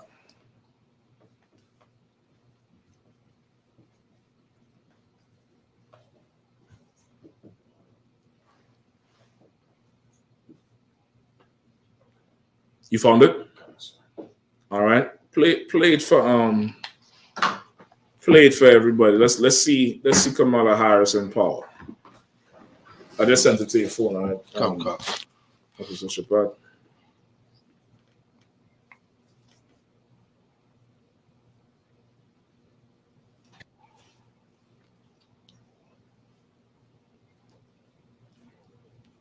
You have the volume up on it? Every time I What's up? Just let it play and just go back. Just go back and while it play and just go back. It's not doing it? Swipe of my pen. The power I have as a prosecutor is that with a swipe of my pen, Pause it. Could you go back? I want you all, whoever could see the video, I know since you can't see it just yet, but you all online who watching, when she says, by the swipe of my pen, look at how she rocks back and shakes her shoulders like, this power tastes so good. Go ahead. Is that with a swipe of my pen? That's why she paused. That's why she didn't continue. She had to take a deep breath because she tasting that power. It's like a good drink. You ever get a good scotch that make you watch the cup? You take a sip of this, you take a swig. Damn. That's how she's with the power. With the swipe of my pen, and she do this thing with her shoulder and she lean back. And then she exhale and starts to talk because that power she got, it tastes so good to her. It tastes so good to her. And okay, women should not have that amount of power. That's not how the Lord put it. That's what happened with Eve in the garden. Eve was able to be seduced with the promise of power and came up against her husband Adam. And Adam said, we ain't supposed to do that. Eve is like, listen, man, don't listen to him. Listen to him. We'll be gods. We'll have power. And now look where we're at. Like she should not have that amount of power. Read. Go ahead. Misdemeanor. The lowest level of, the power I have as a prosecutor is that with a swipe of my pen, I can charge someone with a misdemeanor, the lowest level offense possible. And by virtue of that swipe of my pen, you will have to go to a courthouse and stand in line. You will have to come out of pocket and hire an attorney. You may get arrested for a few hours. You will be embarrassed in your community. You will miss time from coming onto the Google campus, all because with the swipe of my pen, I've charged you with a crime, which I may choose to dismiss 2 weeks later. It's an incredible amount of power. That's a absolutely horrific speech to give to people. Like this is what would have been better. The office I hold is a tremendous amount of power. And it scares me, the power that I can have, because if I'm fed the wrong information, I can destroy somebody's life as I try to dispense justice. That's the better way to say that shit.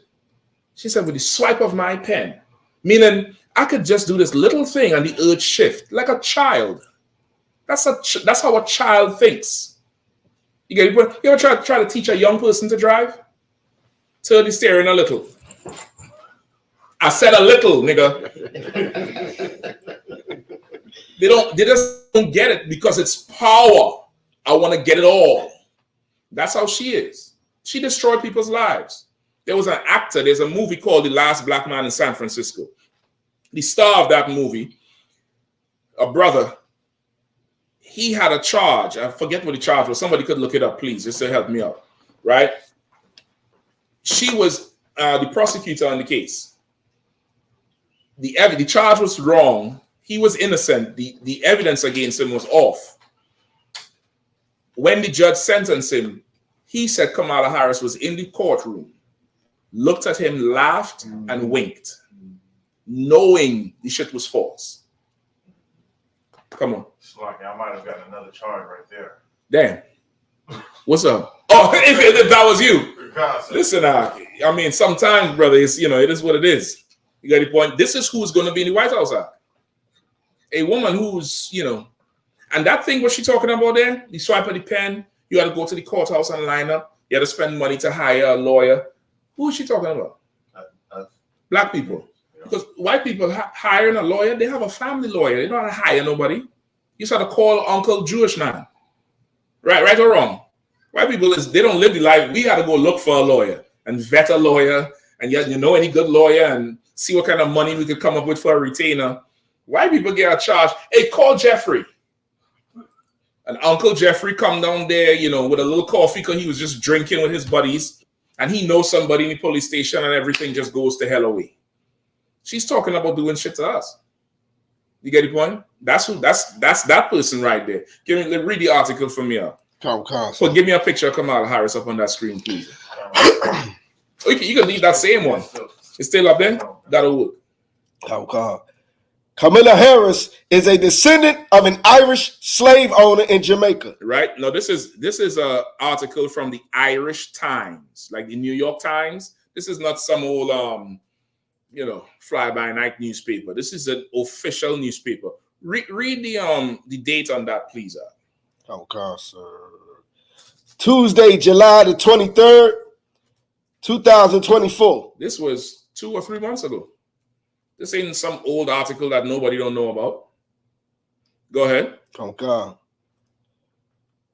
Presumptive Democratic nominee and U.S. Vice President Kamala Harris has Irish roots, but not in a way that she is likely to embrace. Miss Harris is the daughter of Donald J. Harris, who was born in Jamaica, and Shamala Gapalam. Yeah, Dunkin' Donuts, whatever. Harris from India. Genealogical research carried out by Northern Irish historian Stephen McCracken reveals Miss Harris's four times paternal great-grandfather.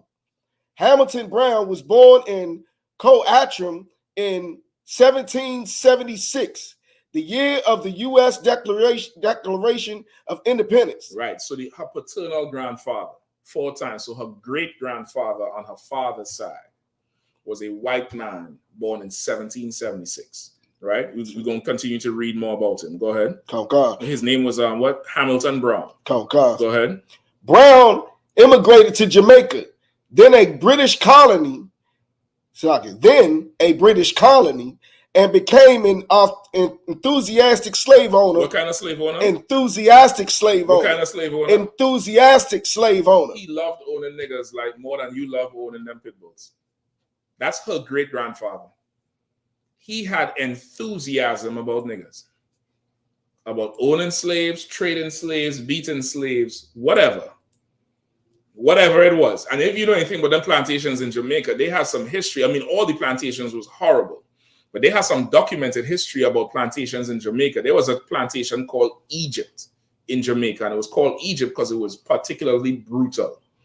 And it was run by a man called Thomas Thistlewood. You could look him up. And he wrote memoirs of his enthusiasm. And one of his pastimes was raping slaves. And you could look it up on the internet. And he documented which one he liked most, and which one gave him trouble, and all kind of shit, and how he would beat them to blood. Her great-great-grandfather was an enthusiastic slave owner. Meaning he woke up in the morning, stretch, and be like, whoa, let's get these niggas. He woke up with energy to be a slave owner. Go ahead. An enthusiastic slave owner on the sugar plantations that were the mainstay of the island's economy. Go ahead.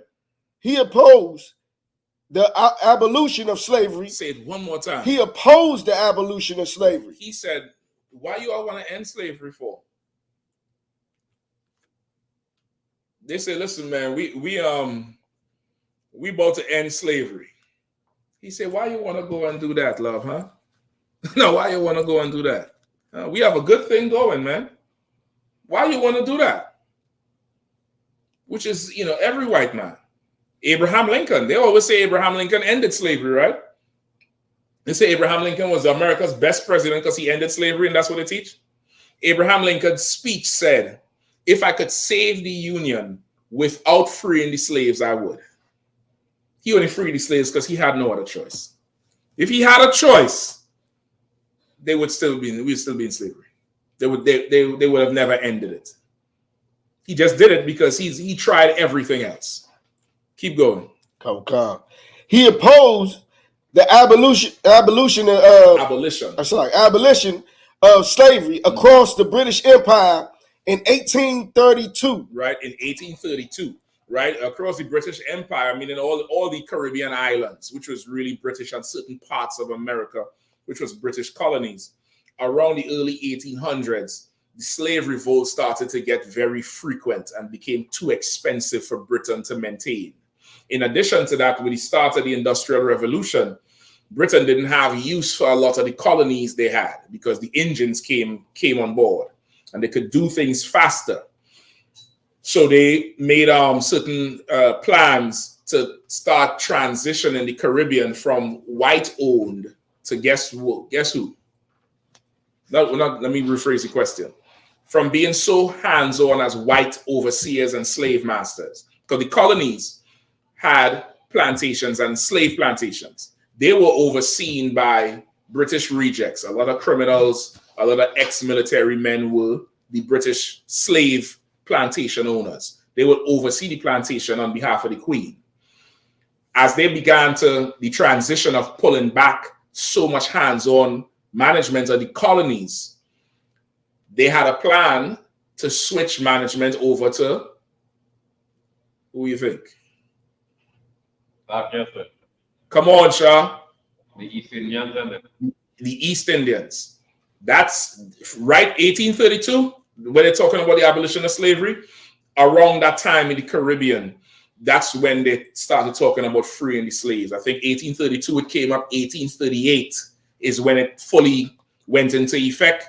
By 1845, ships from the East were coming with what they call East Indian indentured laborers.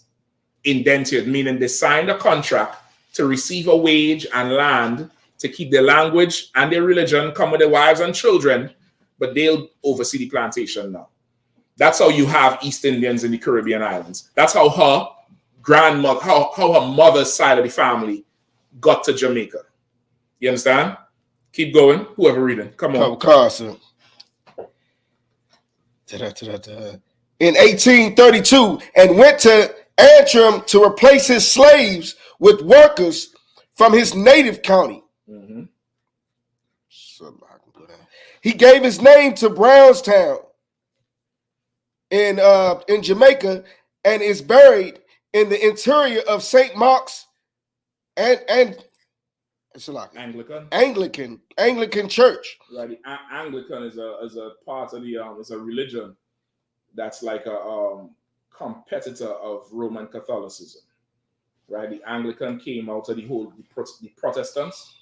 You remember the Protestant movement with Martin Luther King? Right. The Anglicans came out of that. Right. They call them the AC, like how they say the Roman Catholics are the RC. The Anglicans are the AC. Right. Go ahead. Oh God. Which he built in his own money. Mm-hmm. Brown was pro-slavery and hated the British abolitionists, Mm-hmm. William Wilberforce. Right, that's some famous white man who they always attribute to abolition slavery. Anytime you talk about slavery and white people, they always come up and say, well, what about William Wilberforce? He was a good white man. That's what they like to say. William Wilberforce just wanted the dogs in the house. That's all it was. He didn't like the dogs in the field. The field was too rough. He just wanted the dogs in the house. Not so much abolition slaves, but just making the slaves a little bit more homey. Get the point? Go ahead. Okay. William Wilberforce, who brought in a slavery registry bill to stop the trading of slaves between different islands in the Caribbean. Mm-hmm. Brown called him cloven-footed and a hypocrite. Right? Because why? Because he knew you ain't trying to abolish slavery.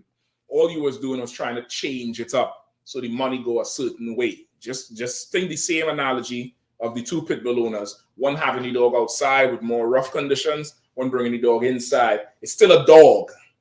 You're not signing over the house to the dog, even though he inside with you. You know, this house don't now belong to Mr. Dog. He's still a dog. That's William Wilberforce. All right, let me get some more. Go ahead. Okay. Brown received almost 11 million, I believe it's euros. Euros. Mm-hmm. 11 million euros in modern money in compensation from the British government for his slaves, according to records held by University College of London. Right. So once they abolished slavery, the slaves he had, he received the equivalent of 11 million euros in compensation for destroying his business. Kamala Harris comes from money. She ain't come from no poor Jamaican ghetto. You get the point? She comes from money. Come on. Just like we heard before, the slave masters got reparations. Exactly. You get the point? Let me see some more. Hold on. Skip down to Miss Harris's father. Yeah. Carson. Miss Harris's father, an emeritus professor of economics at Stanford University, acknowledged his family's slave-owning past in a piece for a Jamaican newspaper in 2018. Curiously, relatives on his mother's side were called Finnegan. President Joe Biden's Irish ancestors are also called Finnegan.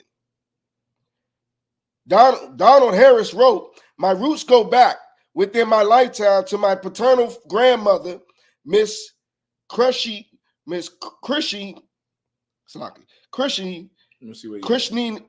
Brown, descendant of Hamilton Brown, who is on record as plantation and slave owner and founder of Brownstown." Right. So now you have it. That's your proof right there. Right. You could look up her great grandfather. You can see a picture of him. He's a white man. His son is a white man.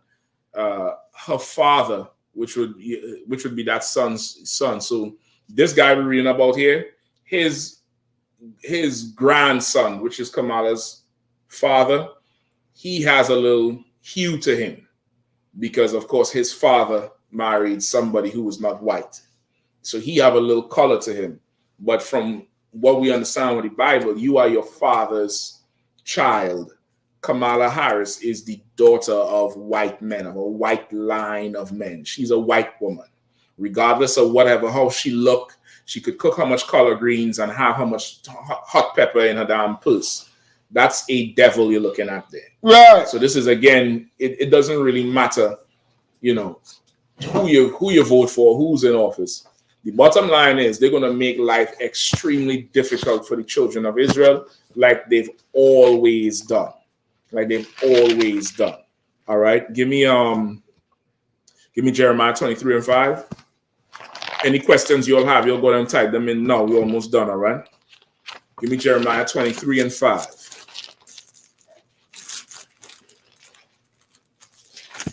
And that's an article you all could find on the internet anyway.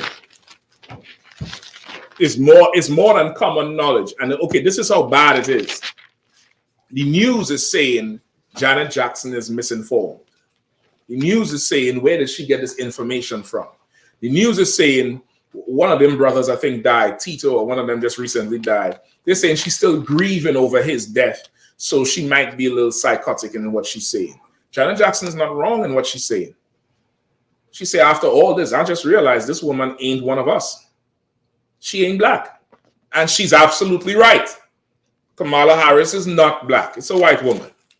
And you're still going to vote for her because you don't give a damn. You really don't care. You're lying to yourself. Go ahead. Call concert.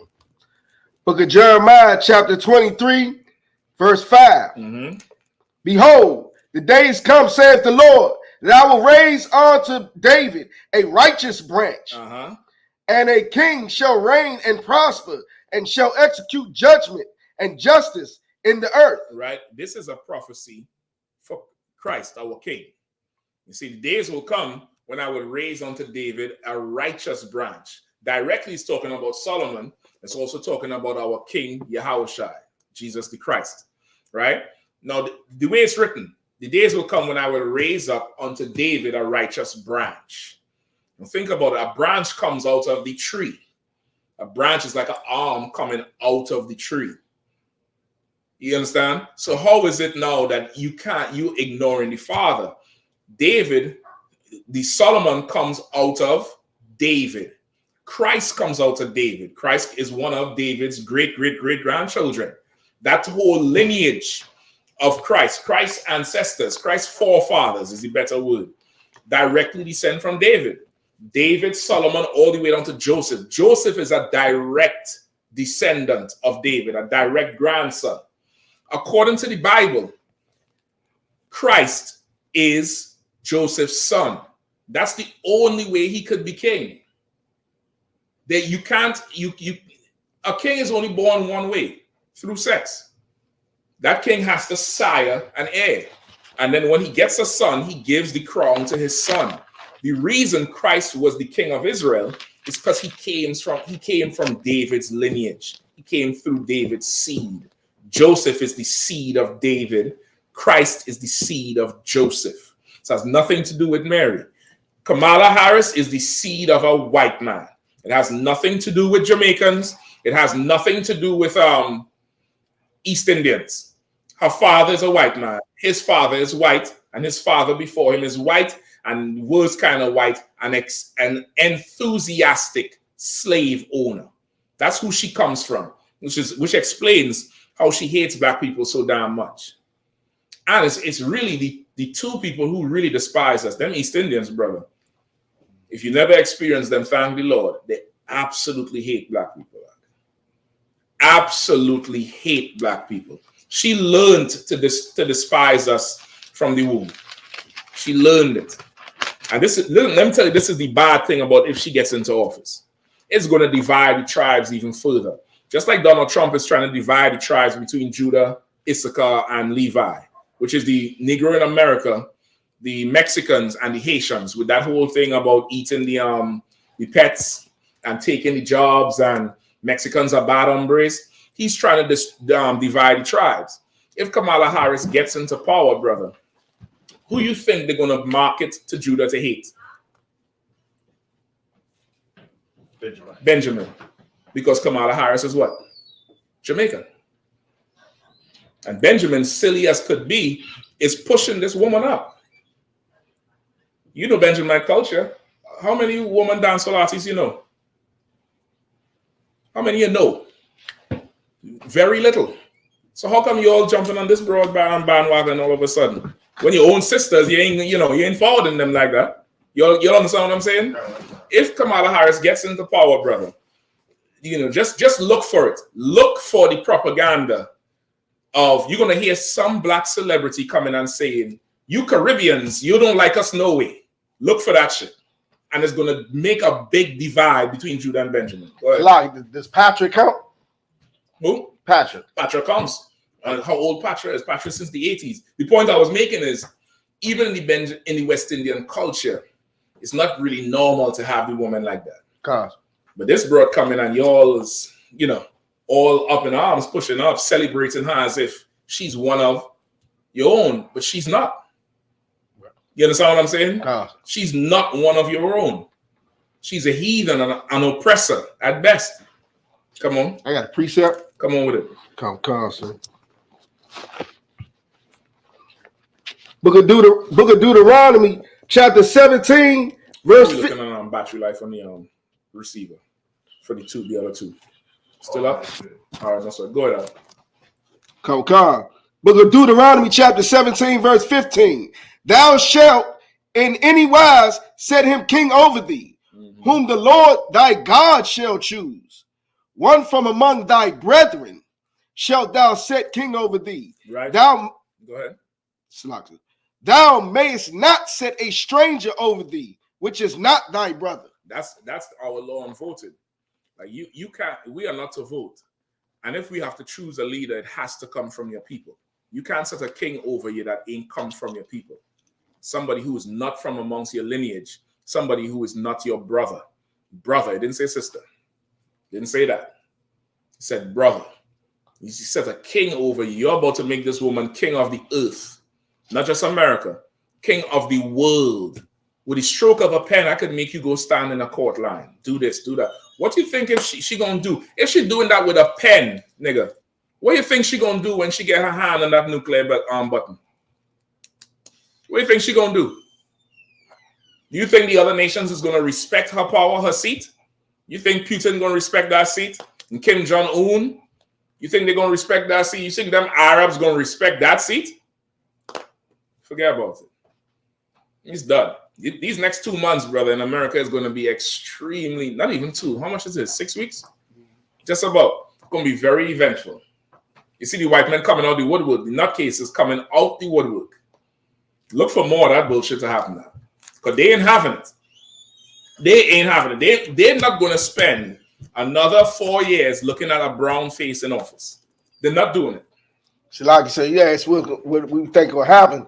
Prophecy, sir. Listen, World War III. You're right. We're right at the cusp of it, and no matter who's in power, that's what's going to happen. Let me get this last precept here. Give me 1 Corinthians 15 and 38. Come, sir. The question, line up them questions, all right? We'll be done. Said 13, sir. 1 Corinthians 15, 1-5. Come, sir. And 38. 15. In fact, two scriptures. Go ahead. 15 and 38. Then let me get Romans 11 and 1. Come, sir. Book of 1 Corinthians, chapter 15, verse 38. But God giveth it a body as it has pleased him. To every seed his own body. To every seed his own body. The Lord giveth is a body as it has pleased him. To every seed his own body, not another body. Kamala is the seed of a white man, but she claiming the body of an Indian, an East Indian, and she claiming the body of a black woman. But she's the seed of a white man. A white man, he has his body. Your father white, you white. It doesn't matter what you look like. You a devil, same way. Come on. And slang with them LGBTQ. You know what I'm saying? They claiming that they are God made a mistake and they're not what God made them to be. No, that's it exactly. The Lord give that body how He wants it to be. You know, you're not born that way if you're LGBTQ. You're not born that way. Somebody done sexualized you. I don't watching all these damn series on all these tragedies and murders. You all remember the Dahmer series, right? The Jeffrey Dahmer series. That's part of some anthology called Monsters on Netflix. They recently did another one on the Menendez brothers. And brother, I'm starting to realize whether it's a school shooter or some homeborn terrorist, I'm talking about the Arab ones, or one of them crazy nutcases, homosexuality is a big part of their thing. The last little boy who shoots up the school in Georgia, right? His name is Colt Gray. In the article, when he was when they show you how his father was teaching him to shoot dares, and he shot his first dare, it says her father, and I thought it was a typo, but it's not a typo. The kid was being bullied in school for being gay, for identifying. That's why he should shut up the school. You get the point? They all have some kind of sexual deviance in them. There's another one on Hulu recently. I couldn't watch the whole thing. After about the second, down there halfway through the second episode, I was done. That Aaron Hernandez. You remember him? The Patriot player, the receiver. Oh, brother. I did not know that's what was going on with him. That nigga was, sweating homosexuality. It was bad. It was rough. All of them is the same. It's always some old sexual deviance, and then they take it out on society. But the Lord ain't make you like that. Your father made you like that. He probably was one too. Hell, and then the Menendez boys are. Their father was doing something to them horrible. I mean, horrible, brother. Sick, sick. You hear me? Sick. I ain't saying they're right for killing them parents, brother, but goddamn, shit. It was rough. But they all have some sort of LGBTQ going on. That rainbow community, you all have a lot of destruction to answer for. You get the point? Every seed his own body. All right, give me Romans 11:1. The book of Romans, chapter 11, verse 1. I say then, have God cast away his people? God forbid. Right. For I also am an Israelite of the seed of Abraham, of the tribe of Benjamin. He had to say of the seed of Abraham because the father matters. Who your father is absolutely matters in life, no matter what America tells you. America is the home of Babylon. Babylon is a great whore that sits on many waters. America is confusion. That's why it's called Babylon. Upside down, back to front, inside out. Whatever you see going on here, just know the Lord wants the opposite. Pork is a delicacy. The Lord calls that an abomination. They say homosexuality is the alternative lifestyle. The Lord calls it an abomination. Over here, they celebrate. They give the women and your mothers all the power in the world. The Lord said power resides with your father. That's what the Lord said. The Lord gives authority and power to that man because that's how order is going to be kept.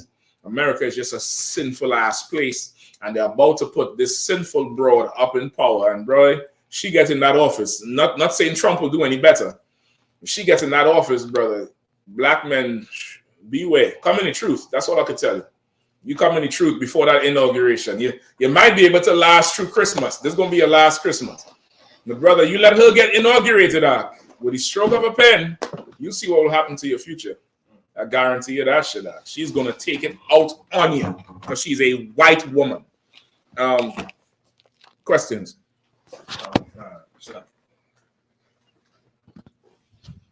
Question from Nuanya Allah says, Salak got one. May I get a breakdown of Ephesians 2, 8, and 9? Okay.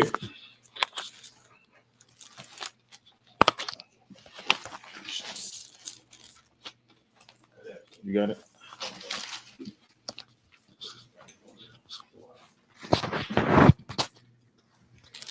Book of Ephesians, chapter 2, verse 8. For by grace are ye saved through faith, and that not of yourselves. It is the gift of God. Verse 9. Not of works, lest any man should boast. Okay. Just these two, right? And he wanted us a general breakdown on it. I'll read it again from the top. Book of Ephesians, chapter 2, verse 8. For by grace are ye saved through faith, and that not of yourselves. For by grace are ye saved through faith, and not of yourselves. Right? Okay. Let's get grace. Give me grace again. Somebody saying something? Okay, no sweat. If you're online, just keep your phone on mute unless you wanted to jump in and say something, all right? Grace. What is grace? For by grace ye are saved through faith. We in Ephesians 2, in chapter 2, verse 8 and 9. What is grace? Grace is a time period to cleanse yourself of sin. A time period to get yourself right. A time period to relearn everything and learn what you're supposed to do and get yourself right. So we are saved, for by grace ye are saved through faith. What does that part mean? For by grace we are saved through faith.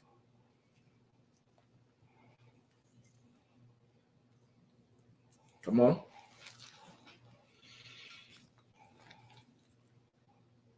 Nobody? Come on up. Salaki. So by grace we are given a chance, you know what I'm saying? But you know what I'm saying, through faith, that if we do we have to, we will be saved. Say that one more time. Because of grace, you know what I'm saying, if we have faith and do we have to, if we have faith that if we do what we're supposed to do, we will be saved. Okay. And what is faith? Faith is what's the thing? How the Christians make it recite the whole verse? Faith is the substance of things hoped for, the evidence of things not seen. Christians like to say that shit. They love it. It's in the Bible. But what is it? What does that mean? That, you know, if you do what you have to, the Lord will do what He said He would do if you do what you're supposed to. Well, that's what I think. That's what the verse trying to tell you. But what does what's faith mean? What's the definition of faith?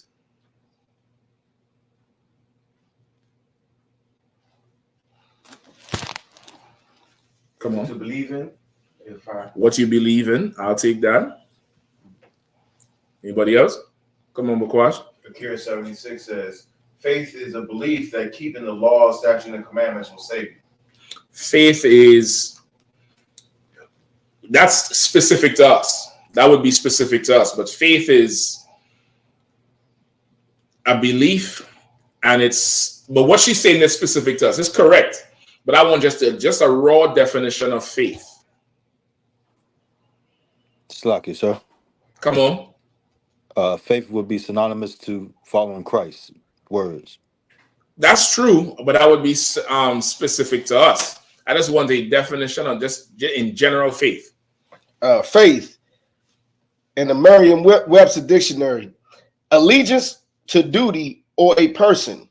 Faith is an allegiance to duty or a person. That's what faith is. You understand? That's what faith is. Like, you all play sports. You might have a favorite basketball team or football team. Redskins. What's Redskins? Goddamn. Commanders. What are we clapping for? It's a lot he said. Probably need to turn the class into the hail to the Redskins. Hail to the Redskins. Right? DC has a lot of faith in that team. Win or lose, DC fans is going to show up. They got faith. They got a allegiance to duty, meaning because of what they believe, they're going to do a certain action. They have allegiance to this action or allegiance to this person. They're going to do whatever this person say. That's really in a nutshell what faith is. Faith is an action. It's because without the action, how do I know you have faith? How do I know you have any faith? You get the point? Like, you are the side of the street. You press the button to cross. The little white man come up on the other digital sign on the other side of the road. Cars is coming. What do? But you on the intersection here. The cars is coming this way. You press the button. The sign on that side says you can walk. What do? Walk. Why? You have faith they're going to stop. You have faith they're going to stop. You believe they're going to stop. Now, if you don't walk, how can you show me you have faith they're going to stop? You can't. You think they're going to hit you, that's why you're standing. That's, some people do it. Some people is like, I ain't got that much faith in them niggas. They wait until the car stop, and some people wait until the eye contact is made. The car could stop. If that nigga head down, I ain't moving. I don't look up at you, you look up at me, and I do this, and you do this back. Let's go. We can walk now. because I ain't got faith in you.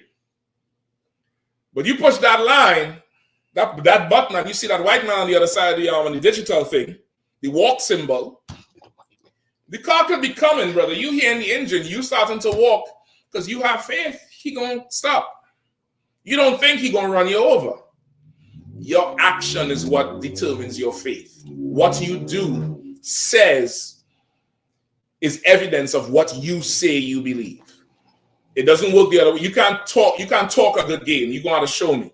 And by your actions, you could show somebody a whole lot. Go ahead. So like that was heavy too, because why isn't it a green man? You know what I mean? For gold. I mean, goddamn. White man. It might confuse the driver. It might confuse the driver.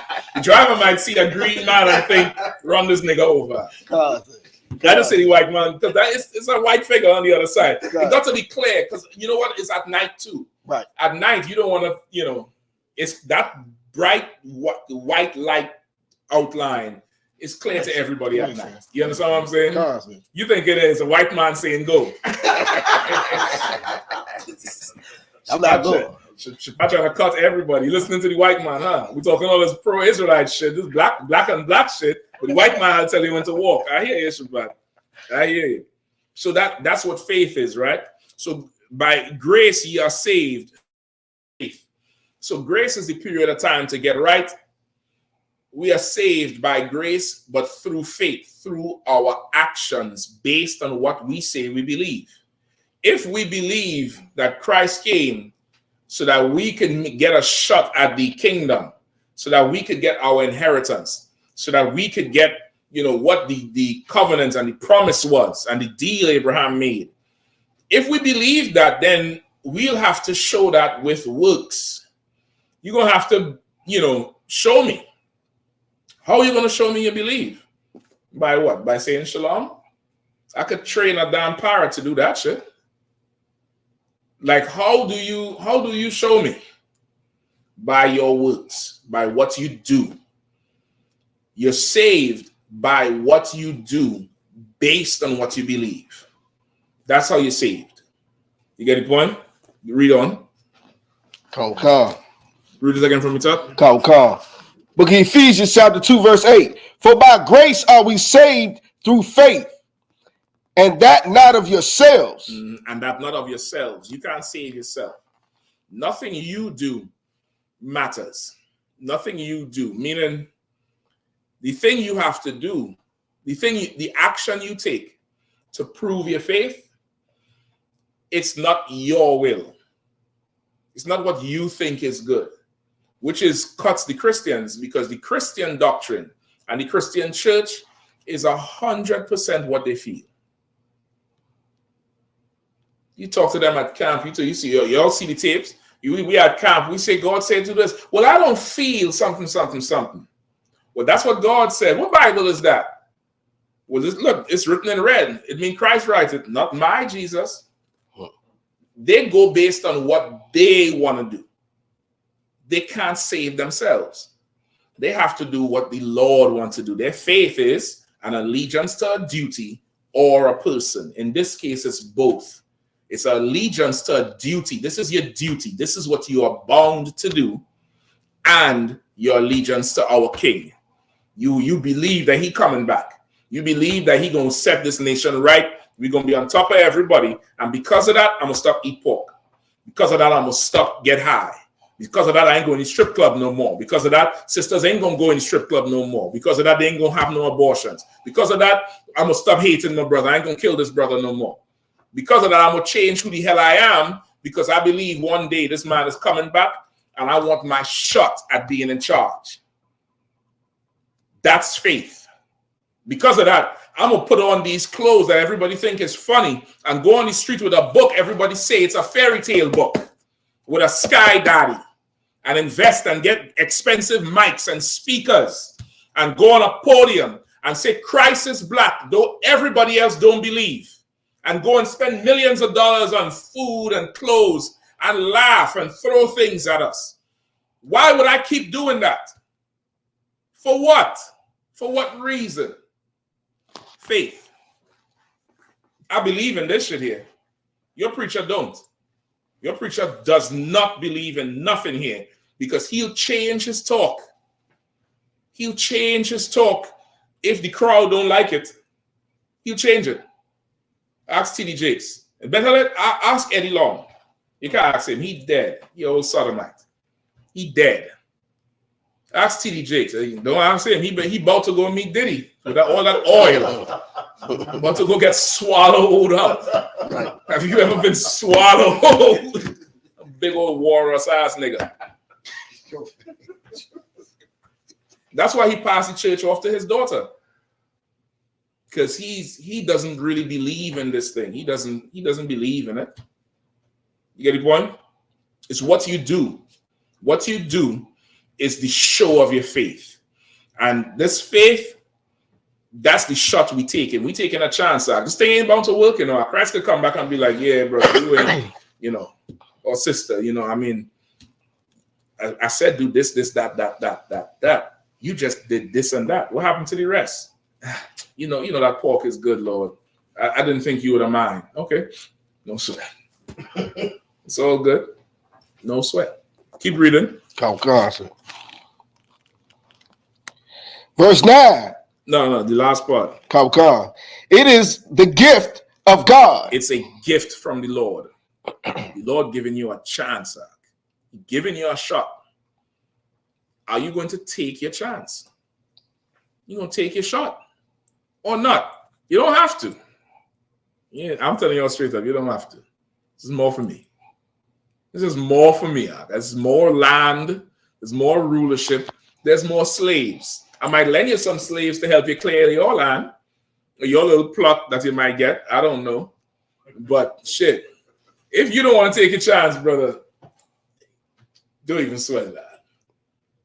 Trust me, I got faith and work for 5, for 10. I'll just go work some more. It's fine. Shapat gonna go work some more. Because you already, I gotta watch you. I think I'll slow you down. Because working. Because we believe in this damn thing here. We believe all the way in this thing here, regardless of what. There's no doubt. There's no doubt in my mind. I have, how General Hyman said, it was an exact certainty of purpose. Like how Kamala Harris' great-grandfather woke up every morning being enthusiastic for slaves. When I wake up every day, is what orders do I have to complete? I have a list of orders the general going to give me. I need to get this done, that done, this done, that done. I need this done. I gotta make these phone calls. I gotta get this thing going. I gotta travel to this city and teach. I gotta go here and do this. I gotta go to this prison and do this. I gotta send brothers over there. I gotta make sure the transport is good. Why am I doing all of this? Because I know who I was before. I know Christ will have nothing to do with me, and I want a shot when he comes back. I want to be, you know what I want to be? An enthusiastic slave owner. I need a t-shirt, Barack. Right. I need a shirt. Itazab, hook me up. Enthusiastic slave owner. That's what I want to be. Why Kamala Harris is the only one who could benefit from it?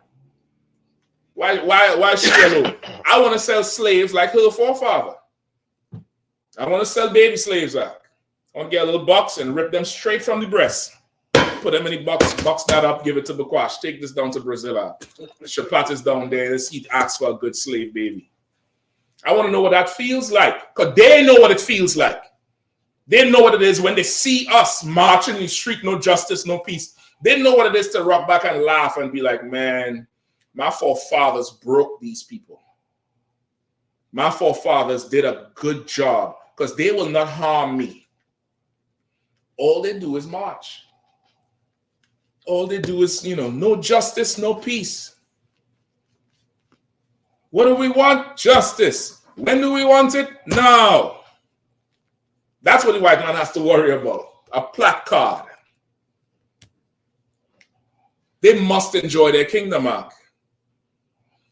I want to be a slave owner so my children could enjoy the kingdom of Christ. I want my seed to enjoy the kingdom of heaven like they enjoy theirs. That's equality. That's true equality. You want equality?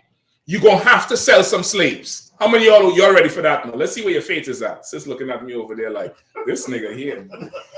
I don't know why y'all driving me over here with these bunch of crazy niggas. You know, go outside and say, listen, I'm not part of this shit. Ain't no sweat slaves. I'm gonna keep the slaves for you. Don't worry about it. Y'all don't want none, I'll take them all. I got work for all of them. I got jobs for all of them. I got sports for them to play. I got games for them to play to entertain, like they make us play games. That's real justice. That's not racism. That's justice. Come on. Shalak, I got a precept. Go ahead. Any more questions or we good?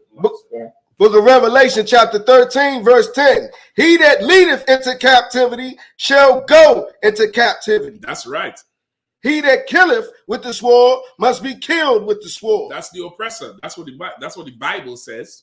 That's what his judgment is. He put us in slavery. He got to be a slave. He put us to death. He gonna get put to death. That's what God said. Keep reading. Come on, sir.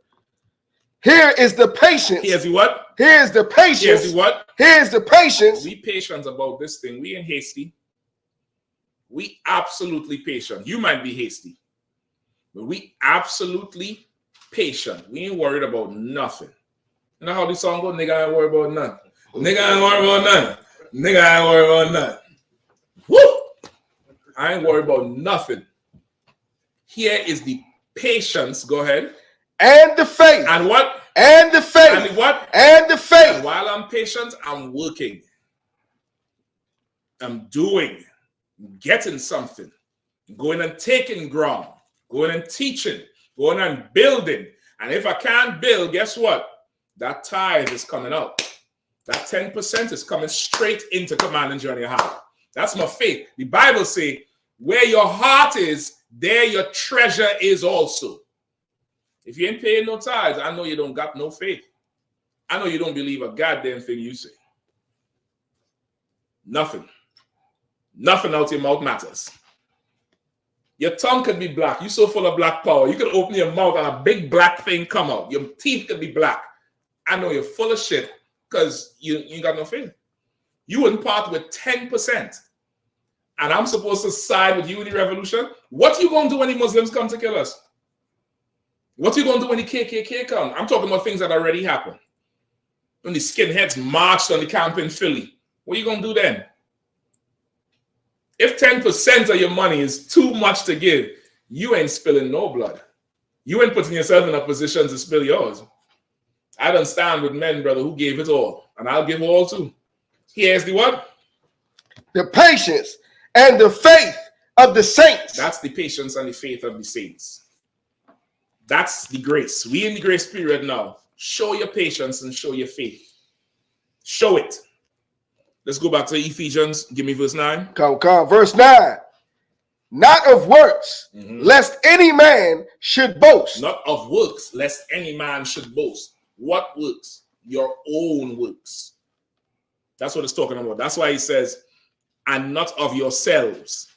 You are saved through faith and not of yourselves. Faith is what? Allegiance to a duty or to a person. We have our allegiance to our King Christ, and our duty is what he said to do. So when it says not of works, which works is talking about? The works that you want to do. That ain't going to make a difference. Lest any man should boast, because what do Christians do? Boast. I'm Bishop 5th Episcopalian, Evangelical, Thesaurus, this, that, the other, about 12 goddamn names on the church. Got 3 services, taking up collections for all. And doing nothing God say. You understand? That's what it's talking about. They boast in themselves. That's what they're doing. They boast in themselves because they're doing their work. They're not doing God's work. You do the Lord's work, you don't have to boast, Doc. Everybody will see it. It'll be clear. The grass gonna know you're working for the Lord. The animals will know you're working for the Lord. The trees will know you're working for the Lord. The heathens will know you work for them for the Lord. Use one of them crazy niggas who believe Christ is black and shit, you goddamn skippy. No, but you ain't gonna have to boast because you're working for the Lord. This ain't what you want to do. This is what he wants. That's faith. That's faith. That's the real deal. Everybody clear? The one, I hope you got it. Come on now. Quick question. Please, let me get the mic, please. Come. about sexist marriage. I know it don't have nothing to do with that, but I had it has to do with everything. Sex, marriage, that shit. That should be the end of the class. That's it. First beginning and the end. That's all we need to know. Go ahead. No, I was having a conversation with my coworker right here, and I explained to him that sex is marriage. He don't believe that sex is marriage if you don't care for the other person. I understand it, brother. Listen now. First of all, is that true? Is that allegation true? I treat you right and fair because listen, I understand that, and it's because we grow under the Christian church. It's very difficult to understand sex is marriage, right? Just pull the scripture for the brother real quick, all right? Sex is absolute marriage. First of all, the whole wedding ceremony is not in the Bible. There's no white dress. There's no rice in the Bible. There's no wedding ring. If any one of you all in here could pull for me for rich or for poor, sickness and in health, in what? Death do you part. No, I think it's something else before death do you part, right? Or it's still death do you part?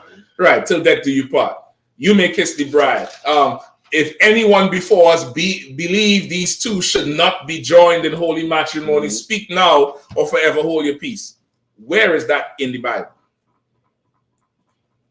Just show me where that is in the Bible, and we could call it all there. None of that shit is in the Bible. All that shit is made up. Every last one of it is absolutely made up. According to God, sex is marriage. Now, if you didn't know this before, don't worry about nothing in the past. Brothers be hearing for the first time and go call every ex. You was my wife. You're my wife. Don't do that shit. She another man woman now. He having sex with her. You don't want no part of that nasty thing now. Just let that shit go. Just let it go. That's his woman now. Damn. Sisters hear it and begin to get fully depressed. You didn't know nothing. Don't worry about it. Now you know. Now you actively having sex with somebody now. Just come and get some counsel and let's see what is going on over there. If you're unsure. But sex is marriage. Sex is a very serious commitment. And because exactly of what you said is in the right spirit. You have to have some sort of feeling for this person, or else it doesn't matter. Now, that's what the world says. If you was here in class today, now you know that's opposite to what God wants. The Lord don't care about how you feel like. He cares about what? He don't care about how you feel. He cares about obeying his law. What you do, your work. Faith. He cares about what you do, your works. Oh, you don't like that sister no more? You had sex with her, right? Come. That's it. You seal the deal. It's for life. It's depressing. I get it. I understand that. Believe you me, I understand. I get the whole thing, which is why you have to be very careful who you have sex with. Be very, very careful. Sex is such a powerful thing. Sex is the only thing that could create a life and take life. All in the same action. The same action could create life, or you could die from sex. Right? Okay. It ain't a ring. A ring ain't doing that shit. It ain't a dress. Sex is absolutely serious, brother, and you should be very careful who you have sex with. Sisters should be very careful who they give their bodies to. Ideally, somebody needs to negotiate this thing for you, which is why, taking it back to the beginning, you need the fathers around, you need the men around, because fathers were once what? Young boys who grew up together, playing, knowing each other, went to school with him, blah, blah, blah. You know each other. Most times when you get children, you tell each other about the kids. And the kids get together and they play. Then the kids get older. And now you start to have a grown man talk. Hey, wait, think about so-and-so daughter, man. And she all right. She all right, man. That girl's nice for you. And you start to talk to your son about your homie's daughter or your brother's daughter. Same thing with sisters. You sisters, you marry, you have kids. Your sisters always get together for the baby shower and this, first picture with the baby born, and it's about 18 of you all in the room. You're gonna have kids. You all start to talk to your daughters about so and so son, or vice versa.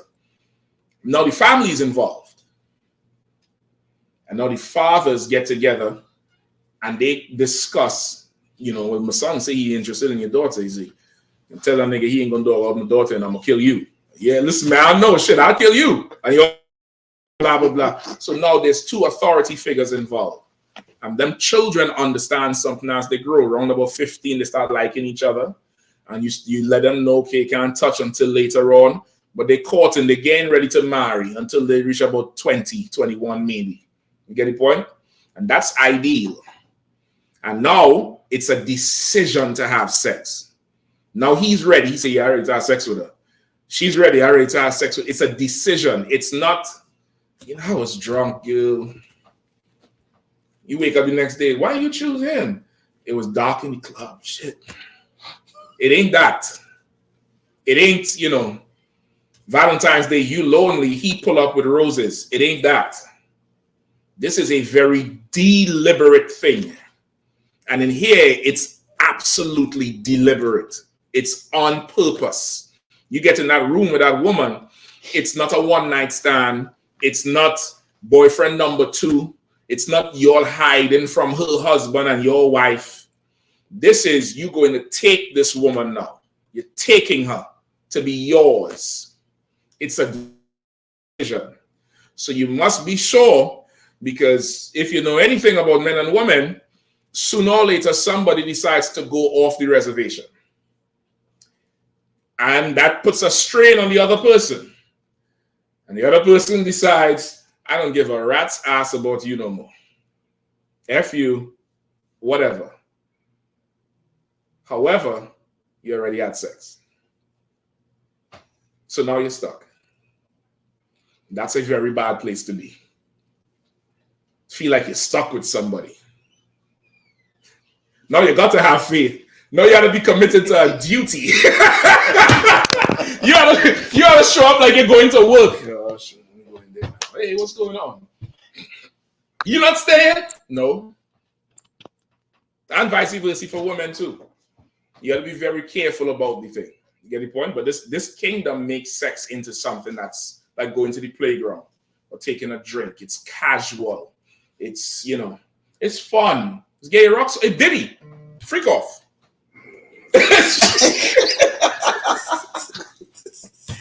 Just laugh.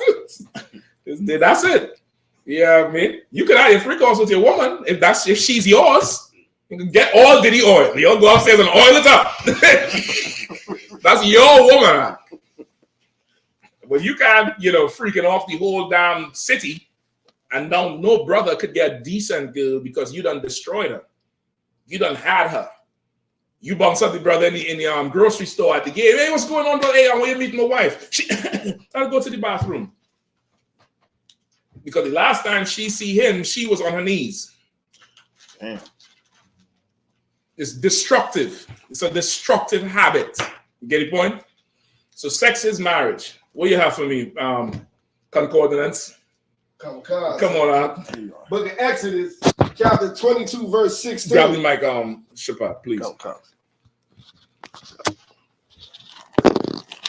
Book of Exodus, chapter 22, verse 16. Mm-hmm. And if a man entice a maid that is not betrothed and lie with her, he shall surely endow her to be his wife. If a man entice a maid and lie with her, he shall surely endow her to be his wife. Does it say he shall endow her to be his wife if he feels like it? What does it say? What does it say? Says, he shall surely. He shall what? He shall surely. Maybe. Surely. If he feel like it. Surely. If he fall out of love. He shall surely endow her to be his wife. He shall surely endow her. What does endow mean? I know your brother may not know, but endow means now you already entice her. You had sex with her. You have to now go to her father and confess to him that you stole his property. A woman is property in Israel, right? It's property. I know today's society might make a woman feel like being property or possession is degrading. Am I a shoe or whatever? Meanwhile, these same women pay $3,000 for a pair of heels. So there's some property that's good and valuable. It's good to be property, because that means somebody's going to negotiate for you and somebody's going to take care of you because they paid for you. you'll have to go. Come on, sis. No problem. You could have a father. You come into the school, you're gonna get a brand new father. His name is Commandant General Yahanna. You're gonna get a father because when you come in here, you get born again. You go through a whole process of learning the truth, learning life, becoming brand new. You're gonna get a whole new name from your father. Commandant General Yahanna gonna give you a father. And over time, we have rules. You're gonna hear at the end of the class, we have rules. When a new student comes in, they are here to shed themselves of the world. They are to be saluted only, meaning you come in the door, hey, shalom, brother, what's going on? Shalom, sis, how you doing? That's it. Leave them alone. Don't small talk, no, nothing. Give them time to shed themselves of the world. After 6 months, if a brother wants to court a sister or a sister wants to court a brother, they have to go to their camp leader who's in charge of that city they're in and ask permission. That camp leader is going to go to the general and inform him this brother wants to court this sister. I ask the sister says she also wants to court him. The general is going to ask a report about what? Your faith. What have they been doing? Well, the brother, I mean, he's been in the school long, so he just became an officer. He teaching, he come into camp. Does he pay tithes? Yes, sir, religiously. I had the record. What about the sister? Well, she in here, she been cooking from day one, always coming through. She in the Sabbath service. She braids the brothers' hair. The sister saw the brothers in the garment. She went and bought a sewing machine and learned to sew so she could help sew the brothers' garment. Okay, they put in some work for this nation. No problem. Approved. Then it comes right back down the chain, and the camp leader going to tell the brother and the sister on the phone at the same time, you are allowed to court and give you the rules of courtship. You want to go on a date, you have to ask permission. No touching, no sexting, don't send no nudie pictures and no nudie videos. Treat this sister with honor because she's our sister. She's Commander General Yahanna's daughter. Sister, treat this brother with honor because he's our brother. That's Commander General Yahanna's son. You're allowed to court for 6 months. After another 6 months, if you're ready to marry, your request. That's a whole year of discipline. And the same system again. If it's approved for you to marry, you're going to get a call, brother, from your captain and the general over the school about finances. Because this sister here is worth something. She cooking, she braiding, she paying her tithes, she does this, she does that, blah, blah, blah. I think she would, 10 grand. You ready to marry her? I done had the conversation with a brother before. He done left the truth. No, he was a old weak ass nigga. But he tried to marry some sister, brother. I told him the price, and I felt that shit was very reasonable. I wanted it more. But the general said, nah, give him that price. They're young. Let them grow together. I told him the price. He said, wait, I have to pay for her? I said, yes. You got to pay a dowry, brother. He said, okay, I'll call you back. Never called back. Shortly after I left the school. Let me tell you something now. You have to pay for the sisters in here. Because I know, one thing I do know, niggas. And when a nigga spend his money, that thing he spend his money on is valuable. You all have cars, right? Cars. How often? Every Sunday? You wax the rims. Yeah, I mean, put the wax on the tires, take it to the car wash, right? Because you spend good money on that shit, right? If somebody come and put the sticky handprints on it, he's like, what you doing? Spend money on this shit, nigga. Well, you spend money on her now. You don't spend money on her, so it's valuable now. It's property. So you have to go to the father and tell him, Salaki, sir, I had sex with your daughter, which you robbed him because you didn't go to him before the sale or the transaction. Marriage is transactional. You didn't go to him before the marriage, before you had sex with his daughter. So now he's mad because guess what? He may have already told another brother who has a son who might have been interested in his daughter. They say, well, listen, I don't know, man. I'm going to talk to her. She ain't feeling him, but I'm going to talk to her. No, you come and steal the daughter, jam everything up. And the Lord puts it in a way where he knows Israel. He knows how we are. He knows the type of women we have. You know what I mean? You might want to talk to the father, but them things she got in the back there is talking to you. And you was like, that conversation with daddy could wait. I need to talk to these 2 football helmets right here. I need to talk to these 2 football helmets here. And after that, you talk to him and you apologize to him. And he gonna be mad. He might cuss you out. You better take it. You better don't buck up. Don't do it because you done disrespected him. And you talk to him, you know what I mean? And you try to find out how much he wants for the offense. And he's going to give you a price that's probably going to be more than if you came to him straight up. You might have come to him straight up. He might have told you $5 grand, $3 grand. You done violated, he going to tell you 9. You done married her. What you going to do? Give her back? No. You going to, no problem, sir. You going to get this Uber app going? Yeah, I'm here for you. Yeah, Daquan. Yeah, how are you doing, brother? Yeah, you Ubering with you an enthusiastic driver, like an enthusiastic slave owner. You turn into taking the corners. You okay back there? You need any water? Because you got about to get this money for that tail you done got, and it puts things in perspective. It gives a certain structure. Sex is marriage. That's how things supposed to go. You understand? Go ahead, Chappelle. Yeah, I had one more straight to the point. Come on with it. Khan said the book of Genesis, chapter 24, verse 67. And Isaac brought her into his mother Sarah's tent and took Rebekah, and she became his wife. It didn't say for better or for worse. And she became his wife. Into his mother's tent and took Rebekah. Yeah, that's the word. Khan said. Come on. Khan said. Read it with gusto. Khan said. Took and brought her into his mother Sarah's tent and took Rebekah. These sisters want to be taken. They want to be taken, brother. And most brothers want to take them. You got to pay first, though. You got to go to the father. Because the father done raised her to be who she is. She probably was helping him out around the house, seeing after his business. If she's in the school, by the time that time comes, brother, a good sister becomes a valuable part of the school. She either cooks for the high holidays or babysits children while the brothers go to camp or do something, finances a whole lot because she a single woman. She making a ton of money. Esau Kingdom, woman making all the money. By that time, she done become so valuable. Now you taking her. Now you had to put back her value. You get the point? It's a product you're getting. Just like the sister, she getting a product. She getting a brother who is a stand-up, ride or die, will kill for her and die for her at the drop of a dime. And her return to him is her submission to him. You get the point? So it's a whole transaction. I understand. Sometimes you go have sex, you didn't know about her, or you didn't take the time to know about her. Either way, right now, you can't stand the brother. And vice versa. The brother probably can't stand the brother. The problem is you already did the do. You already did the diddy. And you're going to have to just, whatever. You got to ride it out, get some counsel, go to therapy, go to marriage counsel. Get this shit straightened out. It's not a problem. But you can't divorce. You get the point? You can't put her away. Sister, you can't put him away. You just get counsel. You wait it out. Give some time. Time heals all wounds. Maybe time will help.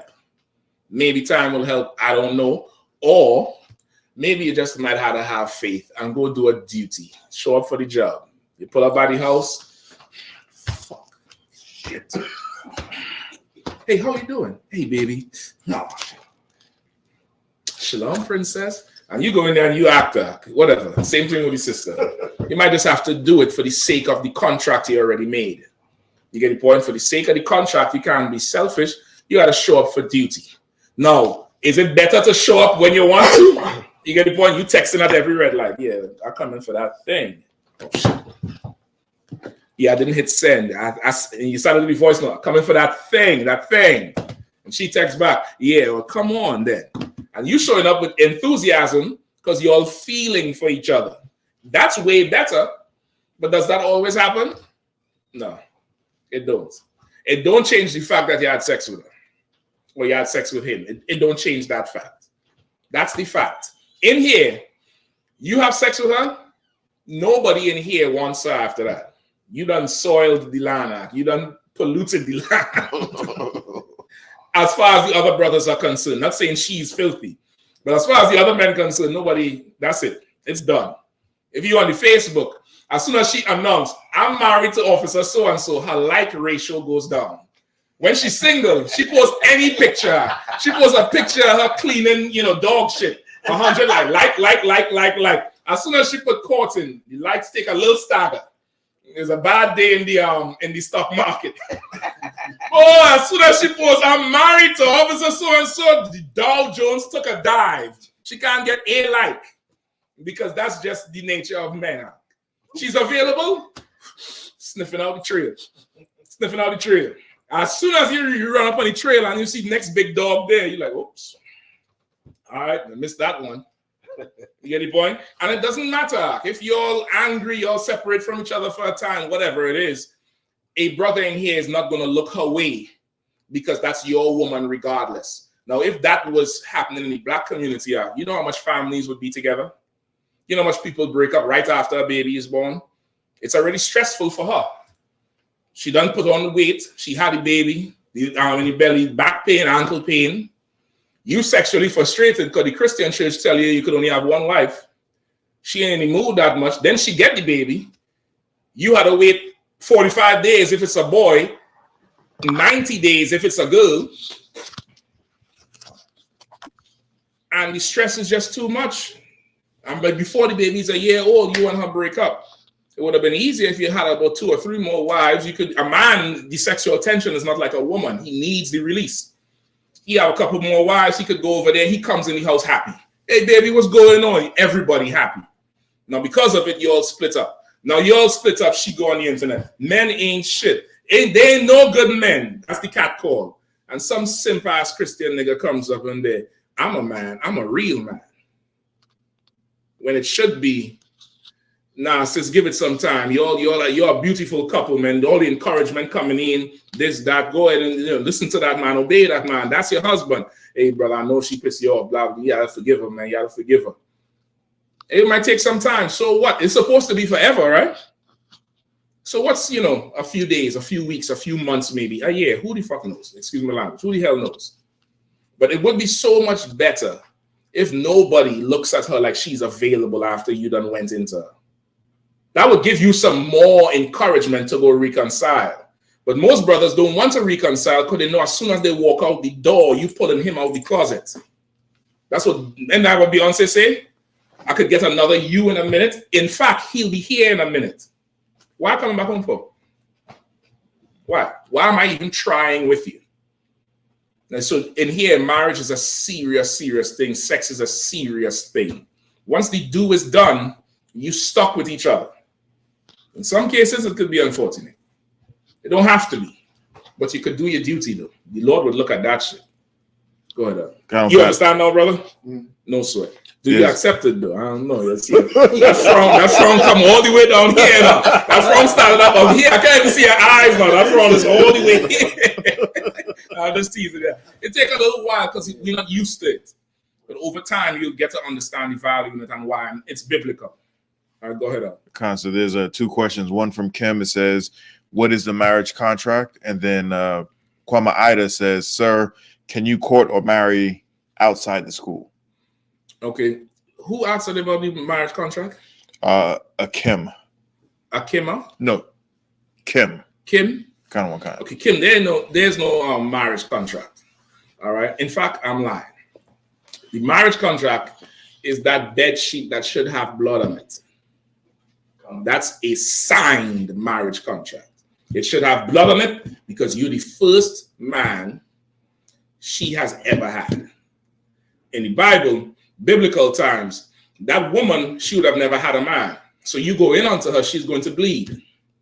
You're supposed to come out with the bloody bed sheets and show her father and the priest. This is proof. I had her, and I'm the first and only man she's ever had. And they would be rejoicing. They would be rejoicing because this was pure. And it says this is the tokens of her virginity, meaning this is the proof this happened. And you would keep that thing there as proof. Nobody could come and say, yeah, man, I had her so-and-so. Hell no, you didn't. I got the bloody sheets. If you had her, where is it? And that's for the father. The father keeps it so you can't come back and say anything. In the Apocrypha, Tobias, when he took that sister who was vexed with the demons, the father wrote on the paper, a paper for him to say that he's given his daughter to him, right? If you want to use that biblically. But a marriage contract does not come from the courthouse. You could have something with the father. You could have something in writing with the father.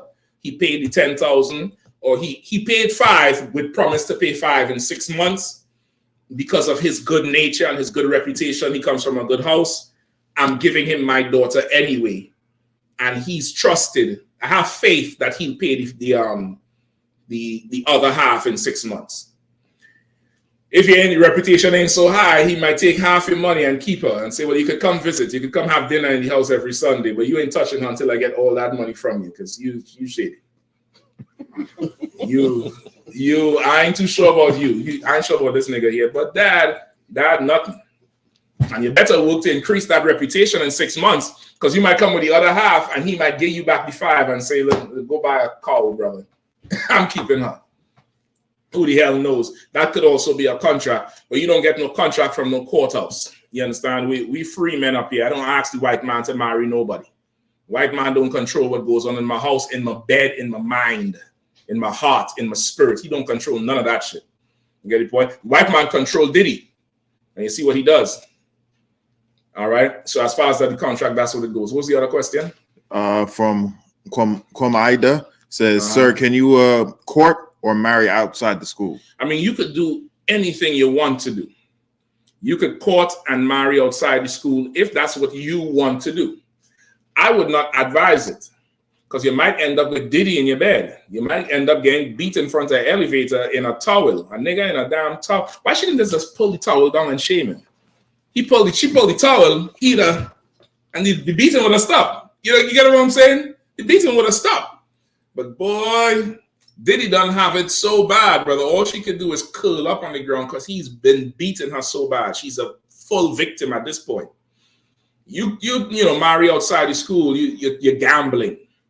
You're gambling. You're gambling with ending up like her or ending up with a man like him.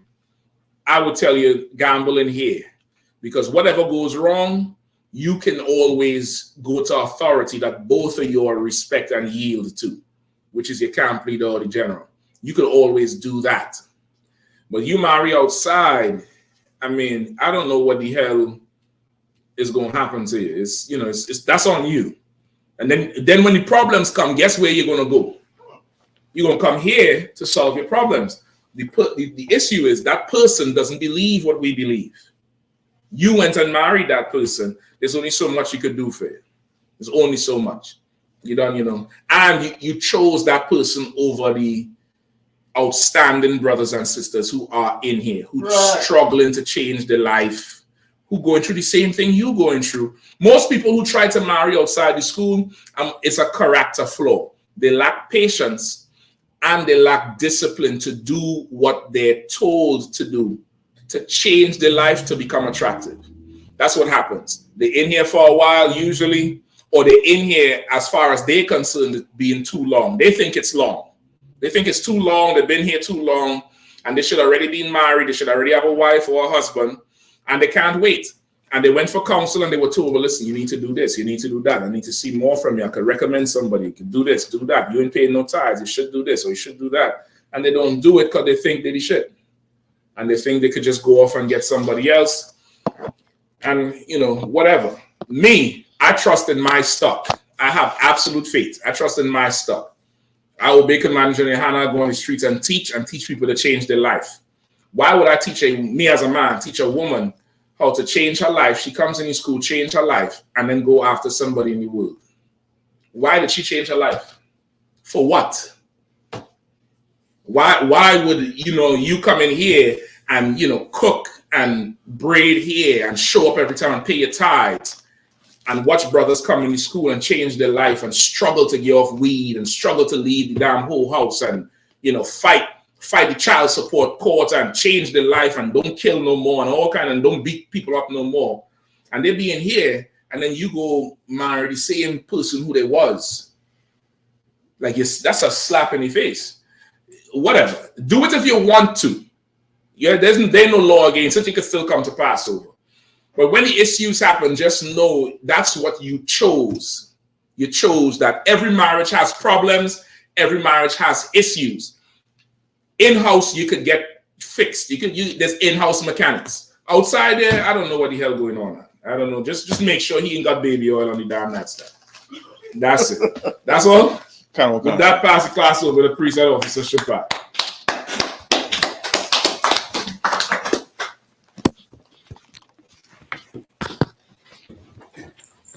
I.S.U.P.K security announcements. We the I.S.U.P.K out of 1 West 125th Street, Harlem, New York, on the Commander Junior Yahanna. Rules for new brothers and sisters. When a new brother or sister comes into the school, their off limits for 6 months. They're to be saluted only. They're here to share themselves in the world. After 6 months, if a brother or sister has an interest in a particular person, he or she must get permission from the head to speak to a brother or sister. There's another 6 months in which the brother or sister will court each other. After this 6-month period, the brother or sister will get permission from the head to marry. Tithes, which is a commandment. You can find this in the book of Numbers, chapter 18, verse 21, and the book of Malachi, chapter 3, verse 8 through 10. Means 10th in Hebrew and is pronounced ma'ashara. 10% of every penny or any of every penny of any increase the Lord gives you, give to the Treasury Department or teacher. Priest fund, free will offering for priests, not mandatory, whatever amount you would like to give. Upcoming Holy Convocation, memorial of blowing of trumpets, first day of the 7th month, Wednesday, the 2nd of October, 2024. You can find this in the book of Leviticus, chapter 23, verse 24 through 25. Also, the upcoming cookouts, I.S.U.P.K cookouts. We got the West Coast cookout in Southern California, September the 26th through the 29th. So like, then we got the Down South Austin cookout, October the 31st through November 3rd. Also, we got the Lord's annual 56 Passover, 56 annual Passover in Atlanta, Georgia, on Saturday, April the 12th. You know what I'm saying? Remind everybody to get your arrangements together, book your hotels, get your travel arrangements together. You know what I'm saying? Make them glorious gowns, you know what I'm saying, and them glorious garments. You know, we're going to have a ball. Anything you want to add, sir? No, I'm talking. You talk about California this weekend? Call concert. Call concert. And Austin. Call concert. No sign person. Call. Remind Walton and check on social media such as I.S.U.P.K.com, Facebook, Twitter, YouTube, and so on for I.S.U.P.K events and materials. If a brother wants to be a trooper in the school, you should start wearing all black, which includes black boots, black shirts, black pants, black hairband, or scarf. And with that, I say I might him, which means to stand. Sister, you may remain seated. We'll give a courtesy salute to the teacher. Men of Israel, Madam Shabbat, Imaidim, Barak, Yahweh Hashem Yahweh. Next time, bro. Next time. Yahweh Hashem Yahweh. Yah Yamatah, saw, which means to turn. Sister, you may stand. Imaidim. Go give a courtesy salute to the sister, men of Israel. Go on, sir. Sister, face the brothers. All right. And you stand right hand over your left like this. Right hand over your left. And heels together, toes apart.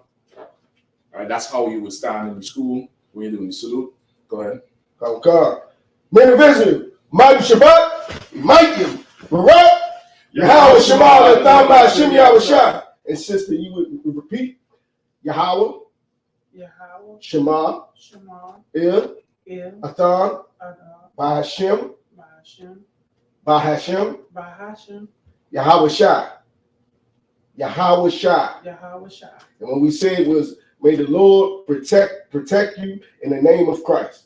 And watch over you. Protect and watch over you in the name of Christ. And you just said it back to us in Hebrew. All right? That's what you just said. That's what he said. Okay. Go ahead. Yad Yamatah, class dismissed.